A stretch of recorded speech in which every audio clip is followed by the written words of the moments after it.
ঘুমাইতে চায়, হাতের শরীরের সমস্ত অঙ্গ প্রত্যঙ্গ ঘুমের কোলে নিবেদিত হয়ে যেতে চায়। ঘুম না আসলে হাত আর চলে না, মাথায় আর ভাবতে ইচ্ছা করে না, পাও আর চলতে চায় না, হার্টবিট বেড়ে যায়, আর ঘুমালে পরে সব শান্ত হয়ে যায়। সুবহানাল্লাহ কব না? আল্লাহ রাব্বুল আলামিন বলেন, এই নিদ্রা কি, এই ঘুমকে আমি তোমাদের জন্য শান্তির বাহন বানিয়ে দিয়েছি। আলাম ইয়ারাউ আন্না জাআলনাল লাইলা লিয়াসকুনু ফীহি ওয়ান নাহারা মুবসিরান ইন্না ফী যালিকা লাআয়াতিন লিকাওমি ইউমিনুন। তারা কি আল্লাহ পাকের এই কুদরতের কথা চিন্তা করে না, যে আমি রাতের আধার দিয়ে ধরনীর বুক ছেয়ে দেই, দিনের উজ্জ্বলতা, কোলাহল, গাড়ির আওয়াজ, ভ্যাঁ ভোঁ আওয়াজ হচ্ছে, কলকারখানার আওয়াজ হচ্ছে, সূর্যের বিরাট তাপ, ঘুম আসে না। সারাদিন কাজ করার পর শরীরের আরাম দেওয়ার জন্যে রাতের একটি কালো চাদর পৃথিবীর উপরে আমি বিছায়ে দেই।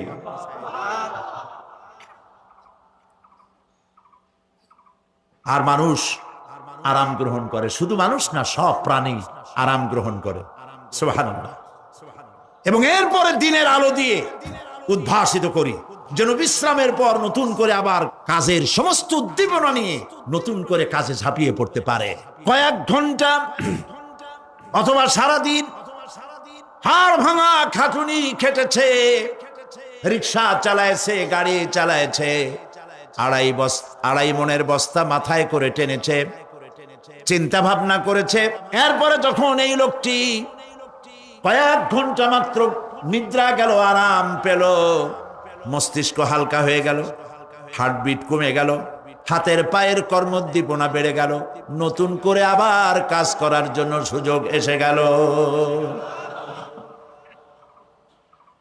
দুনিয়ার মানুষকে কর্মক্ষম রাখার জন্য আল্লাহ পাক ঘুমকে বানিয়েছেন নিয়ামত। সুবহানাল্লাহ বলেন, ওয়া মিন আয়াতিহি মানামুকুম বিল-লাইলি ওয়ান-নাহারি ওয়াবতিগাউ মিন ফাদলিহি।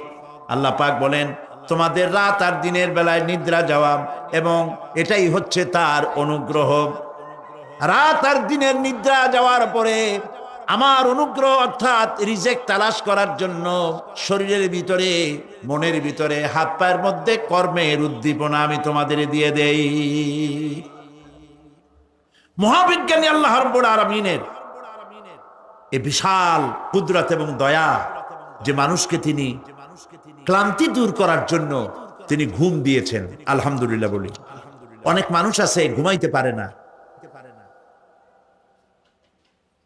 ঘুমাবার জন্য ফেনার গান খায়, ঘুমাবার জন্য ভেলিয়াম খায়, সিডাক্সিন খায়, রিল্যাক্সিন খায়, কত অক্সিজেন, অক্সিজেন, কত কিছু খায়, তারপরেও ঘুম আসে না।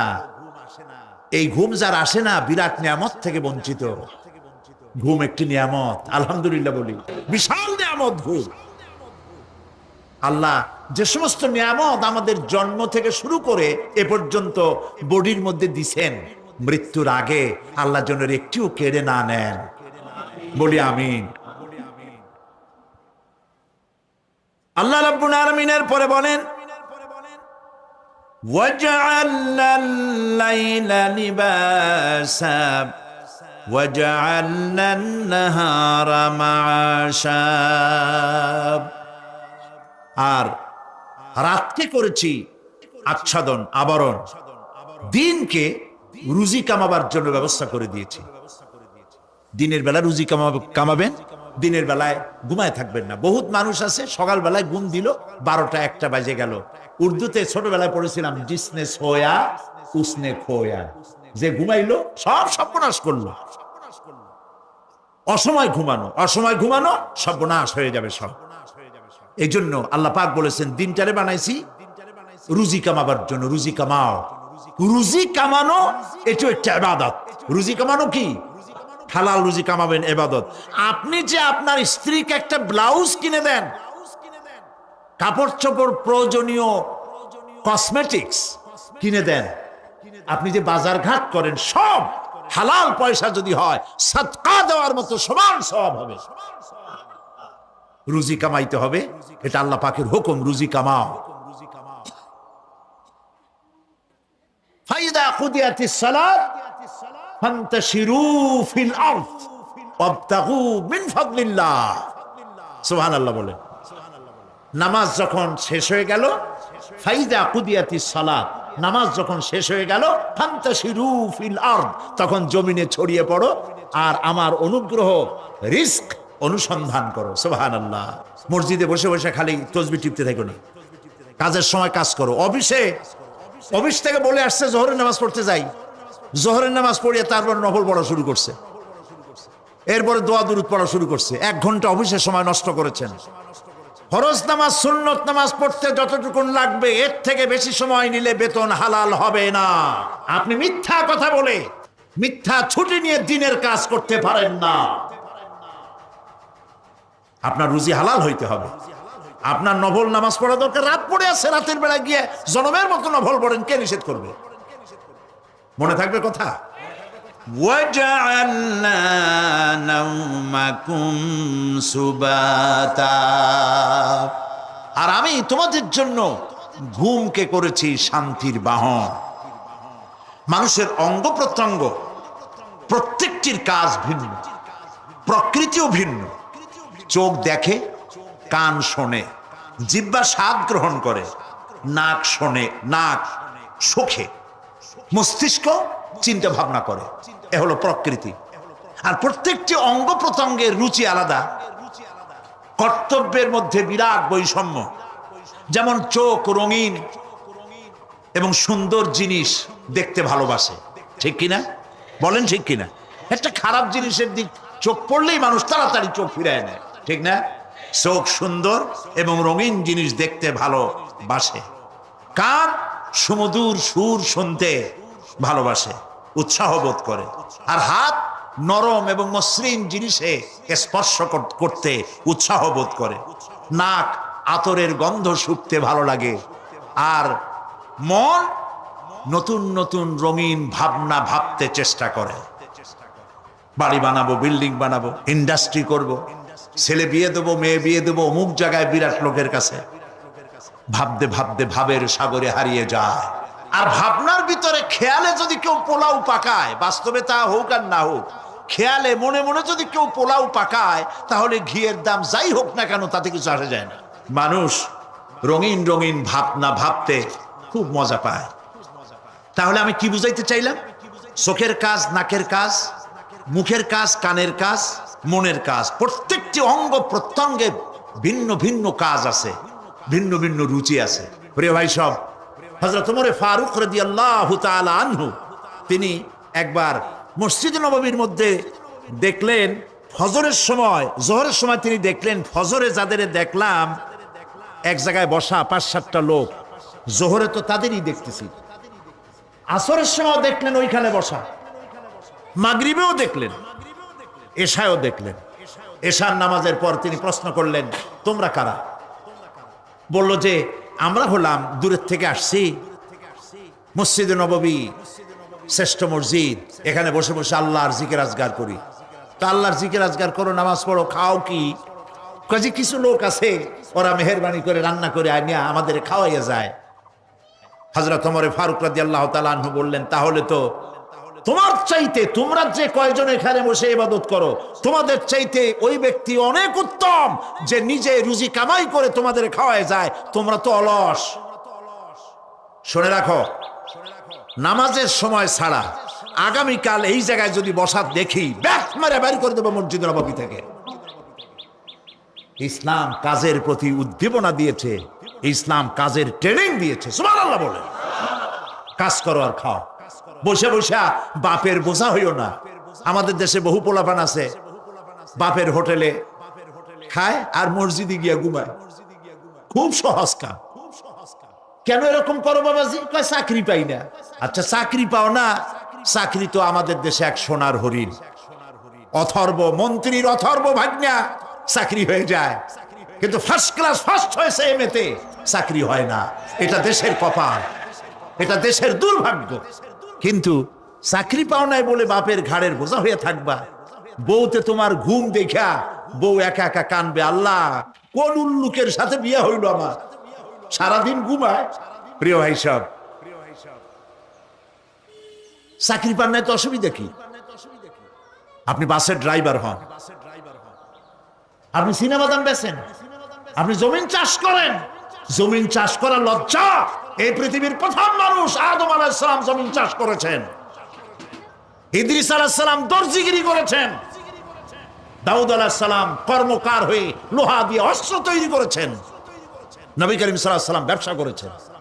কাজী বেকার যুবকদেরকে বলতে চাই, বাপ আর শ্বশুরের বোঝা হয়ে থাকার মতো লজ্জার জিনিস আর কিছুই নাই। বাপের কামাই খাওয়া লেখাপড়া শেখার পর তোমার জন্য জায়েজ নাই। কাজ করো, কাজের অভাব নাই, হালাল কাজ করো, রুজিতে আল্লাহ বরকত দিয়ে দিবে। আমার দেশের জমিন এত ভালো, বলার আগেই কোন সুবহানাল্লাহ। সার মার লাগে না, যেখানে সেখানে লাঙ্গল শাবলের দরকার নাই। আঙ্গুল দিয়ে মাটি খুঁচিয়া ঘরের কোনায় আঙ্গুল দিয়ে মাটি খুঁচিয়া কদুর বিচি লাগাই দেন।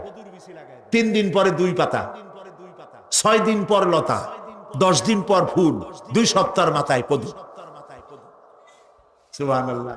এই আল্লাহর দেওয়া এত সুন্দর কদু খাইয়া কয় সাদের লাউ বানাইলো বই রেখে, তো একটু আলহামদুলিল্লাহ কইল না। জমিন উর্বর। ওয়াজালা বাইনাকুম মাওয়াদ্দা, আর তোমাদের মধ্যে আল্লাহ পাক ভালোবাসা সৃষ্টি করেছেন। এই কথা বলার এর ব্যাখ্যা কি? ভালোবাসা সৃষ্টি করেছেন এর ব্যাখ্যা এরকম হতে পারে, কয়েক রকম। আমি যেটা জেনেছি সেটি হচ্ছে এরকম, ভালোবাসা সৃষ্টি হওয়ার তো কথা ছিল না। এক পর্যায়ে ভালোবাসা থাকবে কোন একটি বিশেষ সময়, বাকি সব সময় ঝগড়া হবে, এটাই হওয়া স্বাভাবিক ছিল। ধরুন মেয়ের বাড়ি চট্টগ্রাম, ছেলের বাড়ি বরিশাল। মেয়ে শুটকি খেতে খুব পছন্দ করে, ছেলের গন্ধও সহ্য করতে পারে না। ছেলে বলে খড়ে জাত দে, আর মেয়ে বলে খড়ে জাত দে, আর ছেলে বলে যে কমে যাও। মানে একজন আর একজনের ভাষার সাথে মিল নাই। কথা ঠিক কিনা বলেন? ভাষার সাথে মিল নাই, রুচির সাথে মিল নাই। একজনের টক পছন্দ করে আর একজনের টক সহ্য করতে পারে না, আর একজনের শুটকি খায় আর একজনের শুটকি পছন্দ করে না। কাজে রুচি আর অভ্যাস ইত্যাদি দিয়ে সারাদিন স্বামী স্ত্রীর মধ্যে ঝগড়া হওয়া স্বাভাবিক ছিল, ঠিক না? আল্লাহ পাক বলেন সেখানে আমি এই স্বামী স্ত্রী যখন হয়ে যায় তখন দুজনের মধ্যে আমি ভালোবাসার সৃষ্টি করে দেই। আর সে ভালোবাসা এমন পর্যায়ে চলে যায়, স্ত্রী তার স্বামীর জন্য জীবন দিতে চায়, স্বামী তার স্ত্রীর জন্য জীবনের সবকিছু উজাড় করে দিতে চায়। ওয়াজআলা বাইনাকুম মাওয়াদ্দা, এরপরে সৃষ্টি করি রাহমান। ওই ভালোবাসা ছিল যৌবন কেন্দ্রিক, বিশেষ এক উদ্দেশ্যকে সামনে রেখে। কিন্তু যখন যৌবনে ভাটি লাগলো তখন ওই উদ্দেশ্য আর থাকলো না। তখন আল্লাহ পাক বলেন এই সময় তো দুজনের মধ্যে রাগারাগি, খেসাখেসি ইত্যাদি হয়, স্বাভাবিক ছিল। কিন্তু তা হইল না। আমি রহমত দিলাম, করুণা দিলাম। এখন বুড়ারে ছাড়ে বাঁচে না, আর বুড়াও বুড়িরই ছাড়া বাঁচে না। তাও আমরা সুবহানাল্লাহ কব না। এইসব কথা শুনিয়া সুবহানাল্লাহ যদি বলানো লাগে কইয়া কইয়া, তাহলে তো বড় সমস্যার কথা। শুনলেন কি আর বুঝলেন না কি? প্রিয় ভাই সব, আমি বুঝতে পারছি আপনারা বলেন ঠিকই, তবে শুনতে শুনতে মোহমুগ্ধ হয়ে বলার সময় পান না। আলহামদুলিল্লাহ, বলি আলহামদুলিল্লাহ। তো আল্লাহ রাব্বুল আলামিন পরস্পরের মধ্যেই ভালোবাসা সৃষ্টি করলেন। এটি আল্লাহ পাকের আয়াত। এটা আল্লাহ পাকের কি বলুন? আয়াত মানে কি? নিদর্শন। আমার ভাইরা, আমার নিজের জীবনে এক দৃষ্টান্ত আমি প্রায় বলি লোকদেরকে। ছোটবেলায় মাদ্রাসা থেকে বাড়ি ফিরতেছি, তখন গয়নার নৌকা, লঞ্চ নাই, নৌকা। সেই নৌকা বিরাট লম্বা নৌকা, 4-5 জনে দাঁড় বায়, বড় বড় লম্বা লম্বা দাঁড়, ছিপ নৌকা, খুব লম্বা নৌকা। এই নৌকাগুলি প্যাসেঞ্জার বহন করে। স্টেশন আসতে পরে ঢোল পিঠায়, মানুষ এসে ওঠে। রাতের বেলায় চলতে হয়, রাতেই এগুলো চলতো বেশি, আজকাল এগুলি আর নাই। সেই নৌকার মাঝখানে থাকতো বাঁশ পোতা, 2 দিকে মানুষ শোবে, নৌকার 2 দিকে মাথা দিয়ে, 1 দিকে পা দিয়ে শোবে। ছাত্র জীবন শুয়ে আছি এরকম করে, কিন্তু পা লম্বা করা যায় না। পা লম্বা করলে আর একজনের বুকের উপরে গিয়ে ওঠে। এভাবে করে পা কতক্ষণ গোটো করে রাখা যায়? কিছুক্ষণ পর মনের মধ্যে চিন্তা জাগলো যে আল্লাহ, হাঁটুতে তো ব্যথা করতেছে, এই হাঁটুগুলি যদি নাট বল্টুর মতো মোড়ায় মোড়ায় খোলার সিস্টেম করে দিতে, তাহলে তো এখন কষ্ট হতো না। ঠ্যাংটারে মোড়াইয়া খুলিয়া তারপরে ব্যাগের মধ্যে ভরিয়া বালিশের কাজও হতো, ঠ্যাংও ব্যথা করতো না। ছাত্র হলে যত চিন্তা মাথার মধ্যে আসে, এইসব চিন্তা, কেলুর মধ্যে একটা মুড়ি পেঁয়াজ হলে ভালো হইতো, এইসব চিন্তা করতেছে। চিন্তা করে করে এক ফাঁকে ঘুম এসে গেল। সকালবেলায় নৌকা যখন ফিরেছে স্টেশনে, ঘুম ভেঙে গেল যাত্রীদের চিৎকারে। একজন বলছে আমার মানি ব্যাগ চুরি হয়েছে, আর একজন বললো আমার হ্যান্ড ব্যাগ গেছে, আর একজন বলছে আমার ব্রিফ কেস গেছে, চোরে নিয়ে গেছে। ওরা তো যার যার হারানো জিনিস নিয়ে ব্যস্ত।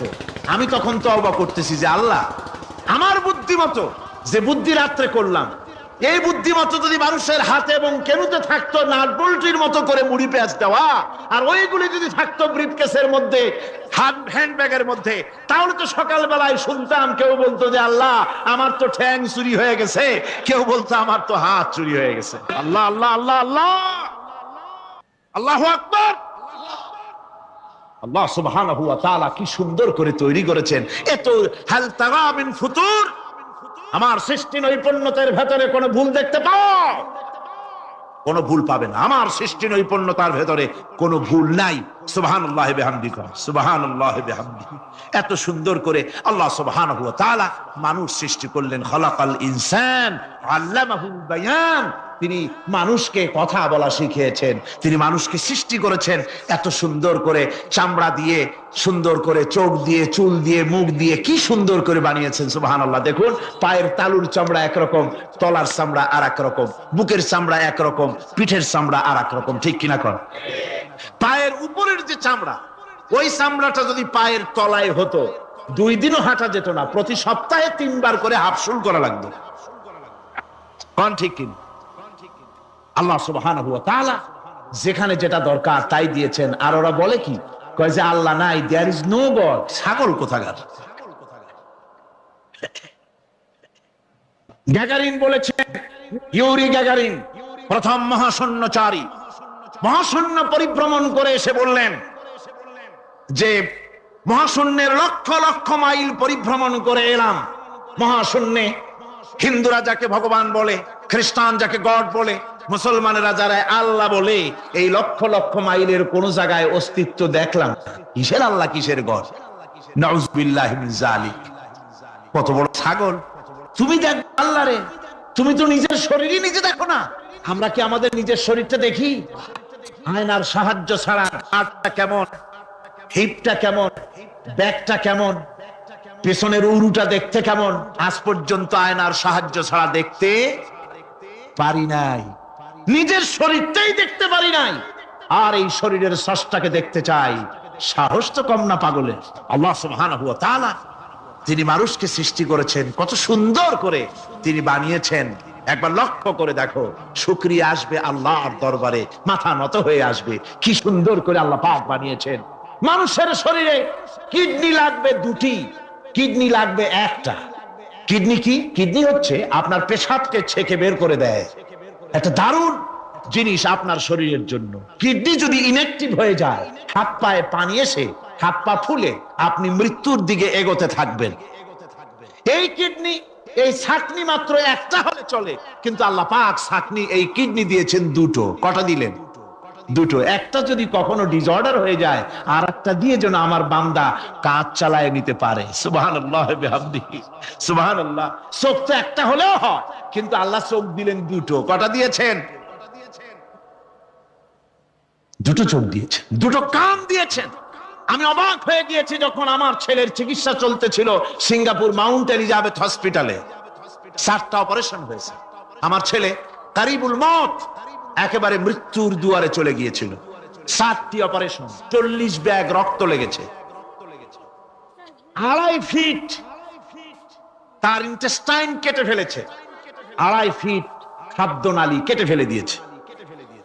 আমি ডাক্তারকে জিজ্ঞেস করলাম, সার্জনকে, 2.5 ফিট তার খাদ্যনালী তুমি কেটে ফেললে, তো আমার এই ছেলে খেয়ে হজম করবে কি করে? তার খাওয়াটা হয় প্রবলেম হবে না? ডাক্তার আমাকে যা বলল, শোনা মাত্র আমার চোখে পানি এসে গেল। ডাক্তার বলল, তুমি জানো না আমি তো মাত্র 2.5 ফিট কেটেছি। তোমার স্রষ্টা, এই পৃথিবীর স্রষ্টা মানুষ যিনি সৃষ্টি করেছেন, প্রত্যেক মানুষের পেটের ভিতরে এই খাদ্য নালীকে রব্বুল আলামিন 22 ফিট লম্বা করেছেন।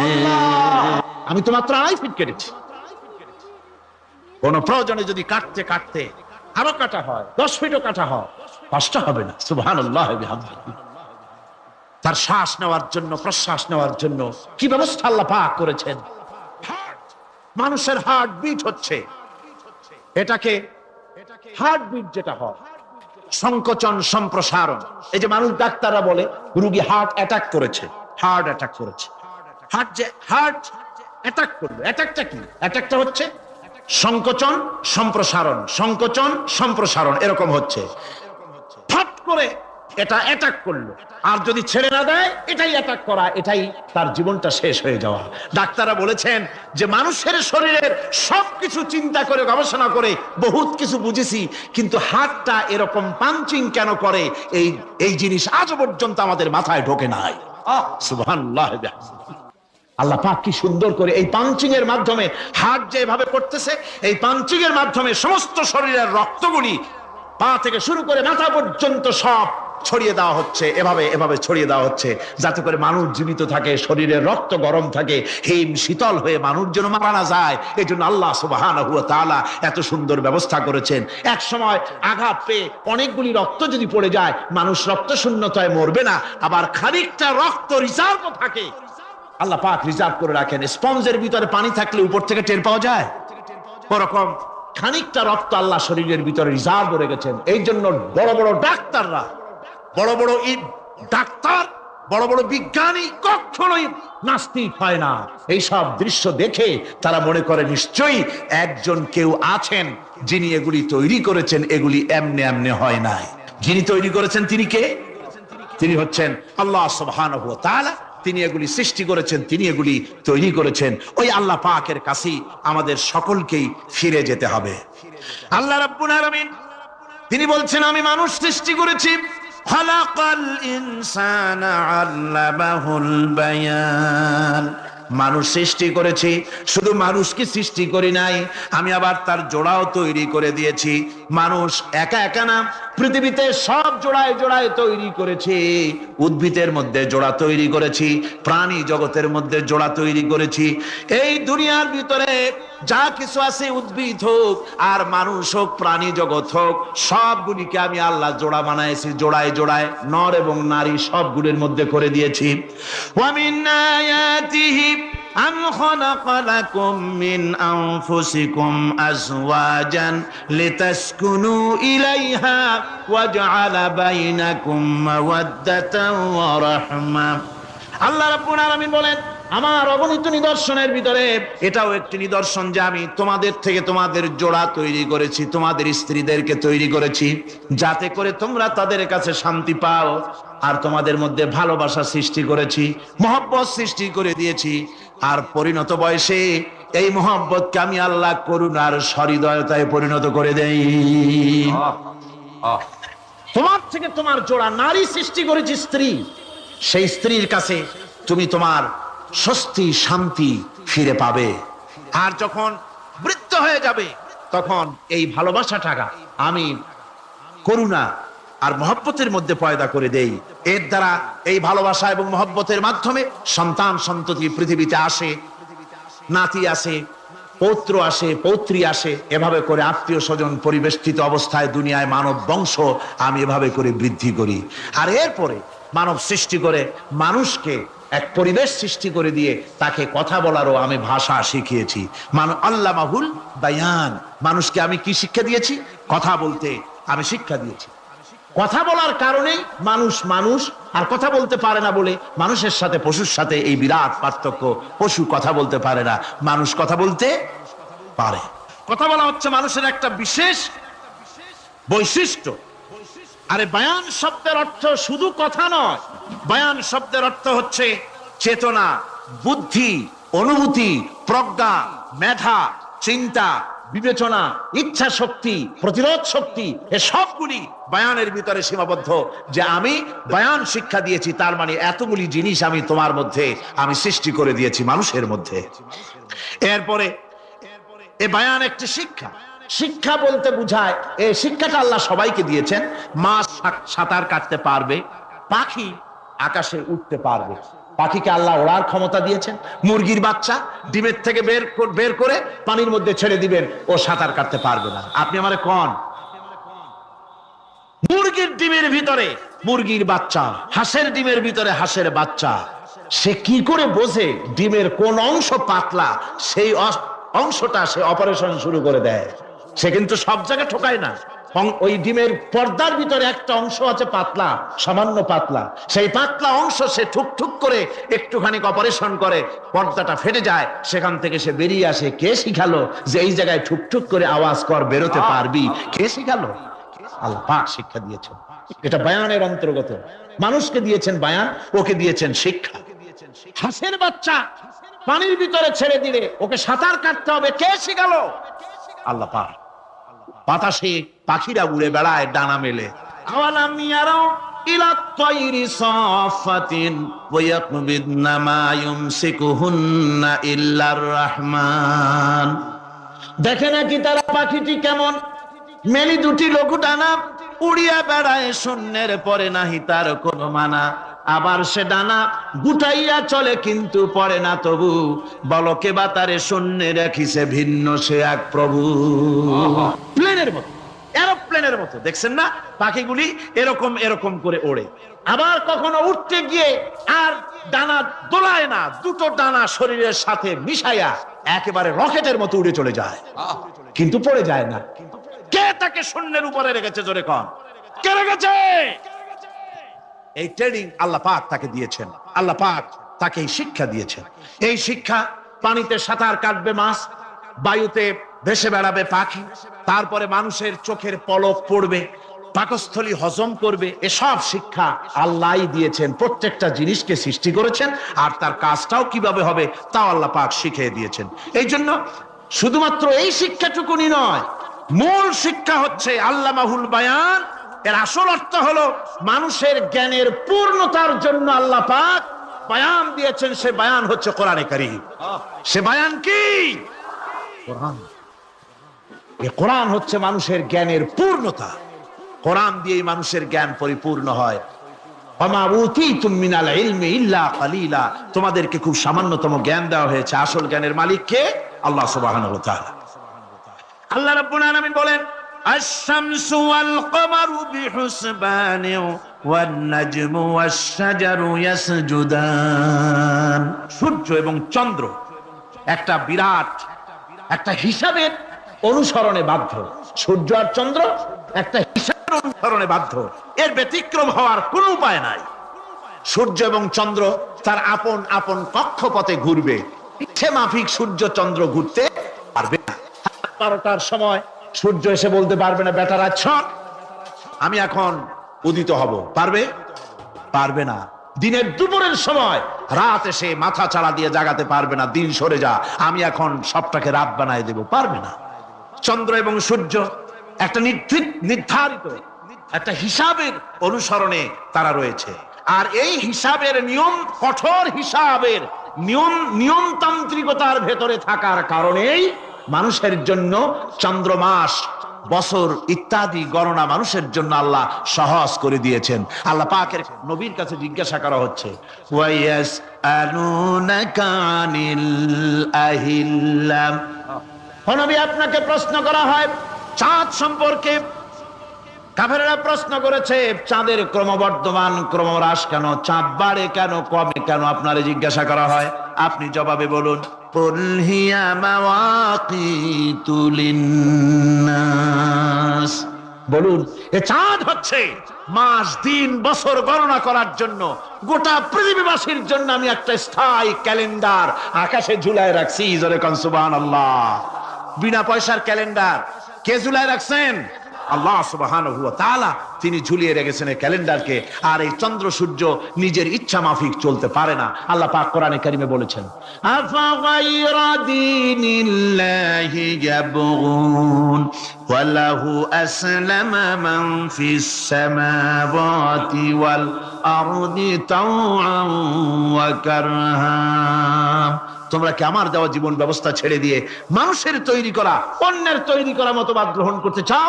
ওয়ালাহু আসলামা মান ফিস সামাওয়াতি ওয়াল আরদ, অথচ আকাশে যা কিছু আছে, জমিনে যা কিছু আছে, সব আমার কি করছে? আমার হুকুম মেনে, আমার আনুগত্য করে তারা চলছে। আনুগত্যের সামনে মস্তক অবনত করে দিয়েছে। তাই তো আমরা দেখতে পাই তাল গাছে কোনোদিন বেল হয় না। হয়? তাল গাছে বেল হয়? নারকেল গাছে আম হয়? নিম গাছে লিচু হয়? হয় না। আল্লাহর সুন্নতের ভিতরে কোনো পরিবর্তন পাওয়া যাবে না। দেখুন, বঙ্গোপসাগরের পানি মিষ্টি না নোনা? সবাই বলুন, মিষ্টি না নোনা? বঙ্গোপসাগরের নোনা পানি জোয়ারের টানে এই বঙ্গোপসাগরের নোনা পানিগুলি পদ্মা মেঘনা যমুনার ভিতরে প্রবেশ করে মিষ্টি পানির ভিতরে, আবার ভাটির টানে পদ্মা মেঘনা যমুনার পানিগুলি, মিষ্টি পানিগুলি নোনা পানির মধ্যে গিয়া ঢোকে। মাঝখানে কোনো পার্টিশন নাই। নোনা পানি মিষ্টি পানির এলাকাকে নোনা বানাতে পারে না, আবার মিষ্টি পানিগুলি গিয়া নোনা পানিগুলিরে মিষ্টি বানাইতে পারে না। কার হুকুম পালন করে? কার হুকুম? النجم والشجر يسجدان والسماء رفعها ووضع الميزان। তারকা বৃক্ষরাজি সব সেজদায় রত। তারাই সেজদা দেয় কারে? কারে সেজদা দেয়? চাঁদ সেজদা করে কাকে? সূর্য করে কাকে? গাছপালা করে কারে? আল্লাহ পাককে সেজদা করে সবাই। সমস্ত সৃষ্টি জগতের কাজ হলো তিনটা। সৃষ্টি জগতের কাজ কয়টা? তিনটি কাজ। একটা কাজ হচ্ছে সৃষ্টি জগৎ মহান আল্লাহর উদ্দেশ্যে সিজদা করবে, তার হামদ করবে, তার তাসবিহ করবে। তিনটা কাজ, সিজদা করবে, হামদ করবে, তাসবিহ করবে। এই তিনটা কাজ হচ্ছে সৃষ্টি জগতে। গোটা পৃথিবীর সবকিছু আল্লাহ পাককে সিজদা করছে। কোরআনে কারীমে রব্বুল আলামিন বলেন, وَلِلَّهِ يَسْجُدُ مَنْ فِي السَّمَاوَاتِ وَالْأَرْضِ طَوْعًا وَكَرْهًا وَظِلَالُهُمْ بِالْغُدُوِّ وَالْآصَالِ। আল্লাহ পাক বলেন, আকাশে যা কিছু আছে, জমিনে যা কিছু আছে, সব কিছু আমার সেজদা করে। এমনকি গাছগুলি, গাছও আমার সেজদা করে। গাছগুলি সকাল বেলায় গাছের ছায়া সকাল বেলায়, আর বিকাল বেলায় নিজের ছায়া লম্বা করে দিয়ে আমার সামনে সেজদায় পতিত হয়ে যায়। গাছগুলি আমাকে সেজদা করে। তারকা সমূহ, চন্দ্র সূর্য সব আমাকে সেজদা করে। ওয়ালিল্লাহি ইয়াসজুদু মা ফিস সামাওয়াতি ওয়া মা ফিল আরদ মিন দাব্বাতিন ওয়াল মালাইকাতু ওয়া হুম লা ইস্তাকবিরুন। আকাশ এবং জমিনে যা কিছু আছে আমার সিজদা করে। আমার সিজদা থেকে কেউ অহংকার করে না, অহমিকতা করে না। আমার সিজদা থেকে কেউ ফিরে যায় না, সবাই আমাকে সিজদা করে। সুতরাং ও মানুষ, আমার দরবারে সিজদায় মাথা নত করে দাও। সবগুলি আমার সামনে সিজদা করতেছে। আলাম তারা আন্নাল্লাহা ইয়াসজুদু লাহু মান ফিস সামাওয়াতি ওয়া মান ফিল আরদ ওয়াশ-শামসু ওয়াল কামারু ওয়ান নুজুমু ওয়াল জিবালু ওয়াশ-শাজারু ওয়াদ-দাওয়াবু ওয়া কাসীরুম মিনান নাস। আল্লাহ পাক বলছেন, আকাশ এবং জমিনে যা আছে সব আমাকে সেজদা করছে। চাঁদে, সূর্যতে, গাছপালায়, পাহাড় পর্বতে সবকিছু, সমস্ত প্রাণী জগৎ পর্যন্ত, চতুষ্পদ জন্তুগুলি পর্যন্ত আমি আল্লাহকে সেজদা করে। সুবহানাল্লাহ। আল্লাহ রাব্বুল আলামিন এবার বলেন, ওয়াল আরদা ওয়াদাহা লিল আনাম ফিহা ফাকিহাতু ওয়ান নাখলু যাতুল আকমাম। আল্লাহ পাক বলছেন, পৃথিবীকে তিনি সমস্ত সৃষ্টির জন্য এই পৃথিবী বানিয়েছেন। আনাম, আনাম শব্দের অর্থ হচ্ছে জীব, জানদার। যত জানদার আছে সমস্ত জানদারদের জন্য আল্লাহ পাক এই পৃথিবীকে বানিয়েছেন। অর্থাৎ যাদের প্রাণ আছে, প্রাণী সময়ের জন্য আল্লাহ যা সৃষ্টি করেছেন সেটা হলো এই পৃথিবী। এই পৃথিবী ছাড়া অন্য কোথাও কোন প্রাণী বসবাসের উপযোগী করে আল্লাহ তৈরি করেন নাই। এই পৃথিবীটা কি আল্লাহ পাক প্রাণীদেরকে বসবাসের উপযোগী করে তৈরি করেছেন। তারপরে বলছেন পৃথিবী তো তৈরি করলাম, এরপরে আমি তাদের সমস্ত খাবার দাবারের ব্যবস্থাও করেছি। খেজুরগুলিকে আমি প্যাকেট করে তোমাদের সামনে দিয়েছি, আচ্ছাদন দিয়ে দিয়েছি। খেজুরের কথা এখানে বলা হয়েছে, শুধু খেজুর খেজুর নয়, খেজুর, আঙ্গুর, বেদানা, আপেল, যত খাবার আমাদের সামনে আল্লাহ দিয়েছেন সমস্ত খাবারগুলি প্যাকেট করা। জোরে বলেন কি করা? প্যাকেট করা। কি মহব্বত করে আল্লাহ দিয়েছেন। কলা বলেন, তাল বলেন, বেল বলেন, সব খাবারগুলিকে আল্লাহ পাক প্যাকেট করে মানুষের সামনে হাজির করেছেন। কারণ ওয়ালাকাদ কাররামনা বানি আদমা, যেহেতু আদম সন্তানকে আমি সম্মানিত করেছি, তাই আদম সন্তানের সামনে, ভদ্র সম্মানিত মেহমানের সামনে যত খাবার দিলাম সব খাবারগুলিকে আমি গুছিয়ে সুন্দর করে সাজিয়ে আমি কভার করে তোমার সামনে পেশ করেছি। ওয়াল হাব্বুজুল আসফি ওয়ার রাইহান, এরপরে দানা দিয়েছি, ভুসি দিয়েছি। দানা হচ্ছে মানুষের খাবার, ভুসি হচ্ছে পশুর খাবার। এই মানুষের খাবার, পশুর খাবার সবকিছু আমি পরিবেশন করেছি। এরপর আল্লাহ বলছেন ফাবিআইয়ি আলা রাব্বিকুমা তুকাযিবান। আল্লাহ পাক বলছেন কোন নিয়ামতকে, তোমার প্রভুর কোন নিয়ামতকে অস্বীকার করতে পারো? আল্লাহর কোন নিয়ামতকে অস্বীকার করতে পারবে না। এভাবে হাজারো নিয়ামত দিয়ে আমি তোমাদেরকে সমৃদ্ধ করেছি। সূরা আর রহমান একেবারে শেষ পর্যন্ত আল্লাহর এই সমস্ত নিয়ামত দিয়ে ভরা, নিয়ামতের কথা দিয়ে, রহমতের কথা দিয়ে ভরা। জোরে কোন সুবহানাল্লাহি বিহামদিহি।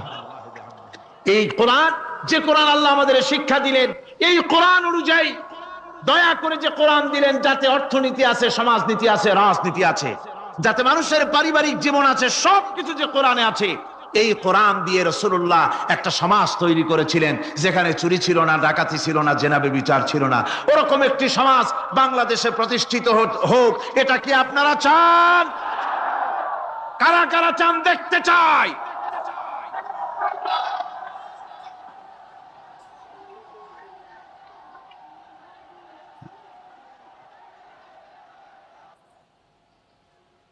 আলহামদুলিল্লাহ, সবাই কোন আলহামদুলিল্লাহ। আদব রক্ষা করুন, আদব রক্ষা করুন। তাড়াতাড়ি বসুন, তাড়াতাড়ি। আলহামদুলিল্লাহ। আমি বুঝছি ওই এক বুড়ি আছাড় খেয়ে পড়ে গেছিল, বললো যে পড়লাম যখন তুমি একটু পান খাইয়ে নি, মানে স্লোগানের সুযোগ যখন পাইলাম একটু দাঁড়ায় কোমরটা সোজা করে নি। মন্দ না, ভালোই করেছে। আল্লাহ পাক বলছে খলাকাল ইনসানা আল্লামাহুল বায়ান, আমি মানুষকে সৃষ্টি করেছি। দেখো তোমার নিজের দিকে তাকাও। ফালয়ানজুরিল ইনসানু মিম্মা খুলিক, কিভাবে মানুষ তোমাকে সৃষ্টি করা হলো একবার তাকায় দেখো, তোমার শরীরের দিকে একটু তাকায় দেখো তো কেমনে আমি বানাইলাম, কিভাবে তৈরি করলাম, লক্ষ্য করো। এই যে মাথা, এই মাথাটার ভিতরে আছে মগজ, ব্রেইন। বিজ্ঞানীরা বলেছেন এতে 1000 মিলিয়ন নার্ভ সেলস আছে এর মধ্যে।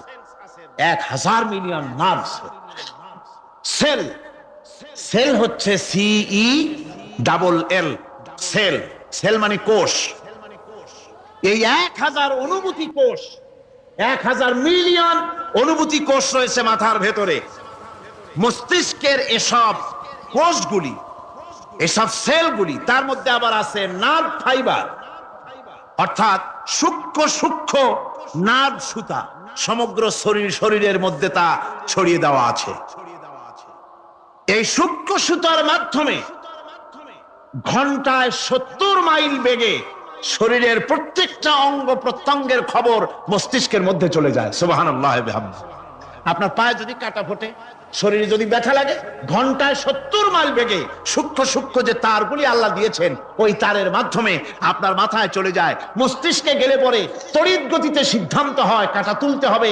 অথবা একটা সাপ দেখেছেন, সাপ প্রথম চোখ দিয়ে দেখলেন, চোখ, এই চোখের ভিতরে আপনার 130 মিলিয়ন লাইট রিসেপ্টর আছে, অর্থাৎ বিভিন্ন দৃশ্যকে, ছবিকে ক্যাচ করার মতো 130 মিলিয়ন লাইট রিসেপ্টর গ্রহণযোগ্য মেশিন রয়েছে চোখের ভিতরে।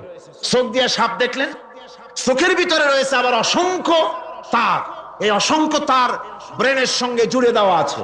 চোখ সাপ দেখলো, 70 মাইল বেগে প্রতি ঘন্টায় এই খবর তড়িৎ প্রবাহের মতো মস্তিষ্কের ভেতরে চলে গিয়েছে।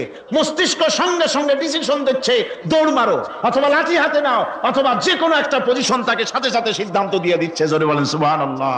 এই অনুভূতি শক্তি যদি আল্লাহ পাক না দিতেন মানুষের শরীরে, পায়ের মধ্যে পাথর ঢুকলে, কাঁটা তো কাঁটা, পাথর ঢুকলেও টের পাইতাম না। আল্লাহ পাক এই ব্যবস্থা করে দিয়েছেন মস্তিষ্কের মধ্যে এতগুলি সেল, প্রত্যেকটা সেলের আলাদা আলাদা কাজ। সুখ, দুঃখ, ভালোবাসা, মোহাব্বত, আনন্দ, স্বাদ ইত্যাদি জিনিসের অনুভূতি মস্তিষ্কের ভেতর থেকেই হয়। এখানে সেগুলি রেখে দেওয়া হয়েছে। তারপরে রয়েছে এই মস্তিষ্কের ভেতরে মেমোরি, স্মৃতি, স্মৃতি শক্তি। দেখুন টেপ রেকর্ডার, টেপ রেকর্ডারে ওয়াজগুলি রেকর্ড হচ্ছে, তাফসীর রেকর্ড হচ্ছে। কিছুদিন পর ওই রেকর্ডের উপরে আর একটা কথা যদি উঠান, তাহলে প্রথম কথা থাকবে? প্রথম গান বা ওয়াজ থাকবে? নষ্ট হয়ে যাবে। কিন্তু আল্লাহ রাব্বুল আলামিন আপনার আমার মাথার ভিতরে এমন এক ফিতা দিয়ে দিয়েছেন, এমন একটা মেমোরি ফিতা দিয়েছেন, যেই ফিতার ভিতরে হাজার হাজার, লক্ষ লক্ষ, কোটি কোটি সমস্ত কথাগুলি ধরবে, আপনি মুখস্থ করতে পারবেন। আগে যা মুখস্থ করেছেন, পরে মুখস্থ করলে পরে আগেরটা মুছে যাবে না। সুবহানাল্লাহ বিহামদিহি। কি সুন্দর করে মস্তিষ্কের ভেতরে এই মেমোরি শক্তিকে আল্লাহ পাক তৈরি করে দিয়েছেন। চিন্তা করলে মাথা নত হয়ে যাবে আল্লাহর দরবারে। আল্লাহ পাক বলছেন, এই জিনিস আমি তোমার মাথার মধ্যে রেখেছি। দেখুন মানুষ কত কথা বলে, কত বই পড়ে, মানুষের মাথায় যত কথা আছে সব কথা যদি লিপিবদ্ধ হয়, ভলিউম ভলিউম হয়ে যাবে, যা একটা লাইব্রেরিতে ধরা সম্ভব নয়। অর্থাৎ আপনার মাথাটা হচ্ছে একটা বিশ্বকোষ, আপনার মাথাটা হচ্ছে একটা বিরাট বিশ্বজোড়া লাইব্রেরি। জোরে কোন সুবহানাল্লাহ। আপনার মাথায় যা আছে তা আপনার কোনো বিল্ডিং এর মধ্যে ধরবে না, কোনো গ্রামে, কোনো দেশের মধ্যে তা ধরবে না। এত জিনিস আপনার মাথার মধ্যে আছে, ঠিক কিনা? আল্লাহ পাক একটা চোখ আমাদের দিলেন। আল্লাহ রাব্বুল আলামিন বলেন, আলাম নাজআল লাহু আইনাইনি ওয়া লিসানান ওয়া শাফাতাইন ওয়া হাদাইনাহুন নাজদাইন। আমি কি তোমাদেরকে দুটি চক্ষু আর জিহ্বা, আর তোমাদেরকে আমি কি তোমাদের দুটি চক্ষু, দুটি ঠোঁট আর জিহ্বা কি আমি তোমাদের দেই নাই, যা দিয়া তোমরা দেখতে পাও, যা দিয়া তোমরা অনুভূতি, মাথার ভিতরে অনুভূতি জাগে? এই যে দুটো চোখ দিলাম, সুবহানাল্লাহ, সুবহানাল্লাহ বলেন। দুটি চোখ আছে বলে এই সুন্দর পৃথিবী দেখতে পাই। চোখ দুটি না থাকলে পৃথিবী অন্ধকার, মা দেখতে পাবো না, কোরআন দেখতে পাবো না, পৃথিবী দেখতে পাবো না, বাপ দেখতে পাবো না, সন্তান দেখতে পাবো না, দুনিয়াটা মিথ্যা হয়ে যাবে, ঠিক কিনা? ছোট্ট চোখ, 1 থেকে 1.5 ইঞ্চির ভিতরে এত সুন্দর দুটি ক্যামেরা, যে ক্যামেরা দিয়া দুনিয়ার সব কিছুকে ক্যাচ করা যায়, সব ক্যাচ করা যায়। বলুন তো, এমন একটা বাক্স আপনারা কেউ বানায় দিতে পারবে যে বাক্সের ভিতরে হাতি, ঘোড়া, বাঘ, ভল্লুক, ময়না, টিয়া, পাহাড়, পর্বত, নদ, নদী, কীট, পতঙ্গ, তরু, লতা, গাছপালা গোষ্ঠী শুদ্ধা ধরবে, আরো খানিকটা জায়গা বাকি থাকবে, এরকম একটা বাক্স কেউ বানায় দিতে পারবে? এমন একটা বাক্স পৃথিবীর কোন মিস্ত্রি বানাতে পারবে না। কিন্তু আল্লাহ রাব্বুল আলামিন আপনার আমার কপালের নিচে 1 থেকে 1.5 ইঞ্চির ভিতরে এমন 2টা ফিল্ম বক্স তৈরি করে দিয়েছেন, যা দিয়ে তাকাবেন আপনি কোটি কোটি মানুষ দেখবেন, পাহাড় দেখবেন, সমুদ্র দেখবেন, সূর্য দেখবেন, চন্দ্র দেখবেন। এত কিছু দেখার পরেও চোখের ভিতরে আরো খানিকটা জায়গা ফাঁকা থেকে যায়। কি বিরাট নিয়ামত এই চোখ আল্লাহ পাক আমাদেরকে দান করেছেন। এই চোখকে হেফাজতের জন্য আবার চোখের উপরে সানসেট তুলে দেওয়া আছে। সানসেট ভুরু, আল্লাহ ভুরু লাগায় দিয়েছেন, নিচে একটু হাড় জায়গায় দিয়েছেন, উপরে সানসেট, ভেতরে চোখ, যাতে করে বল এসে লাগলে পরে চোখটা গলে না যায়, আছাড় খেলে পরে চোখটা গলে না যায়, চোখটাকে সেফ সাইডে রেখে দিয়েছেন আল্লাহ পাক সুবহানাহু ওয়া তাআলা। আল্লাহ পাকের কাছে শুকরিয়া তো আদায় করলাম না, আদায় করি। আসুন পড়ি আমরা সবাই, আলহামদুলিল্লাহি রাব্বিল আলামিন। আল্লাহ পাক বলেন, আলাম নাজআল লাহু আইনাইনি ওয়া লিসানান ওয়া শাফাতাইন। জিহ্বা দিলাম আমি তোমাকে, এই জিহ্বার ভিতরে 3000 আস্বাদন স্তর আছে। বিজ্ঞানীরা বলেছেন একটা জিহ্বার মধ্যে 3000 আস্বাদন স্তর আছে। প্রত্যেকটা স্তরের সাথে মস্তিষ্কের সাথে তার লাগানো আছে। জিহ্বায় সব জিনিসের টেস্ট নেবেন, আর তার অনুভূতি, তার স্বাদটা ওখানে টের পাবে মস্তিষ্কের ভেতরে। এই জিহ্বা আল্লাহ পাক দান করে দিলেন মুখের মধ্যে। সুবহানাল্লাহি বিহামদিহি। সব রকমের স্বাদ পান না একরকম। জিলাপির স্বাদ একরকম, রসগোল্লার স্বাদ আর এক রকম, ছানার স্বাদ আর এক রকম, বেলের স্বাদ একরকম, তালের স্বাদ আর এক রকম, মুরগির স্বাদ একরকম, খাসির স্বাদ আর এক রকম, লোট্টা ফিশের স্বাদ একরকম, শুটকির স্বাদ আর এক রকম, কোরাল মাছের স্বাদ আর এক রকম, শাকের স্বাদ আর এক রকম। হাজার হাজার খাদ্য দ্রব্যের স্বাদ এক জিহ্বা দিয়ে আল্লাহ রব্বুল আলামিন নেওয়ার তৌফিক দিলেন। খালাকাল ইনসান, কি সুন্দর করে মানুষ বানালাম। দেখিস না, শুকরিয়া আদায় করিস না, এগুলি দেখবি আর শুকরিয়া আদায় করবি কি সুন্দর করে আমি আল্লাহ তোমাকে সৃষ্টি করেছি। শুধু তাই নয়, আল্লাহ পাক বলেন, ইয়া আইয়ুহাল ইনসানু মা গাররাকা বিরাব্বিকাল কারীম। ও মানুষ, কোন জিনিস তোমাকে ধোঁকায় ফেলে দিল তোমার মহান প্রভুর ইবাদত থেকে, গোলামি থেকে? কোন জিনিস তোমারে ধোঁকায় ফেলে দিল? কেন ধোঁকায় পড়ে গেলে? আল্লাহ রাব্বুল আলামিন তাই বলেন, ইয়া আইয়ুহাল ইনসানু মা গাররাকা বিরাব্বিকাল কারীম। কোন জিনিস তোমাকে ধোঁকায় ফেলে দিল ওই মহান আল্লাহ রাব্বুল আলামিনের ইবাদত থেকে, গোলামি করা থেকে? কি সুন্দর করে বানালাম। আপনাদের বাড়িতে যদি কারো বিড়াল থাকে, বিড়াল, বিড়াল বোঝেন তো না? কি বলে এটা? বিড়াল, বিলাই নাকি বলে? বিড়াল। এই বিড়াল যদি আপনাদের কারো বাড়িতে থাকে, তো বিড়ালের প্রসবকালীন অবস্থা দেখবেন। বিড়ালের প্রসব হবে, বাচ্চা দেবে। বিড়াল তখন ঘরের মধ্যে পেরেশান হয়ে ঘুরতে থাকে, একটা নিরাপদ জায়গা খোঁজে, একটা নিরাপদ জায়গা খোঁজে। প্রসব করার 2-3 দিন আগের থেকে খুঁজতে থাকে তার জন্য নিরাপদ জায়গা কোনটা। এরপরে খুঁজতে খুঁজতে প্রসবের দিন সে সত্যিকারের ঘরের মধ্যে সবচেয়ে কোনা কানা জায়গা যেটা, সেই রকমের একটা নিরাপদ জায়গা সে বেছে নিল। এরপরে বাচ্চা হলো। বাচ্চা হওয়ার পর এই বাচ্চার উপরে কেউ যেন আক্রমণ না করে, শত্রু যেন তার জায়গাটিতে না আসে, এই জন্য বাচ্চাটার তো হাত দিয়ে মায়ের মতো কোলে নিতে পারে না, সে আস্তে করে ঘাটটা কামড়ায় ধরে যাতে করে বাচ্চা ব্যথা না পায়। ওইভাবে করে ঘাট কামড়ায় ধরে আজকে এই সিঁড়ির নিচে, কালকে ওই খাটের নিচে, পরশুদিন এই আলমারির কোনায়, এইভাবে বাচ্চাগুলি সরায় সরায় রেখে বাচ্চাকে প্রতিপালন করে। এই বিড়ালটাই হেদায়েত দিলটা কে? যিনি দিলেন তার নাম রব। তিনি হচ্ছেন রব্বুল আলামিন। সন্তান প্রতিপালনের ব্যবস্থা শুধু দুনিয়ার মানুষকেই দেন নাই, প্রাণী জগৎকেও দিয়েছেন। সুবহানাল্লাহ। বলেন, মুরগির বাচ্চা হলো, ডিমের থেকে বাচ্চা বেরোলো। এই বাচ্চাগুলি হয়েছে গতকাল, আজকে বাচ্চাগুলি আদার খাচ্ছে মায়ের সাথে। হঠাৎ করে একটা চিল এলো আর ওর মা একটা সিগন্যাল মারলো, সাথে সাথে বাচ্চাগুলি দৌড়াইয়া এমন পলান দিল, আপনি তো ভালো একাদশীর বাপেও তালাশ করে পাবে না যে মুরগির বাচ্চা পলাইলো। এখন ওই বাচ্চাটিকে এই সিগন্যাল সম্পর্কে কে অবহিত করলো যে এইরকম একটা আওয়াজ শুনলে এটা ভীতির আওয়াজ, এটা সাইরেন, এটা বিপদ সংকেত, এটা ডেঞ্জার সিগন্যাল, এটা শুনলে দেখলে তাড়াতাড়ি করে আত্মগোপন করবা। কেটে গেল, কেটে গেল, আল্লাহ পাক শিখাইছেন। এখন এক শ্রেণীর বুদ্ধিজীবী তারা আবার উল্টা কথা কয়। তারা বলে কি?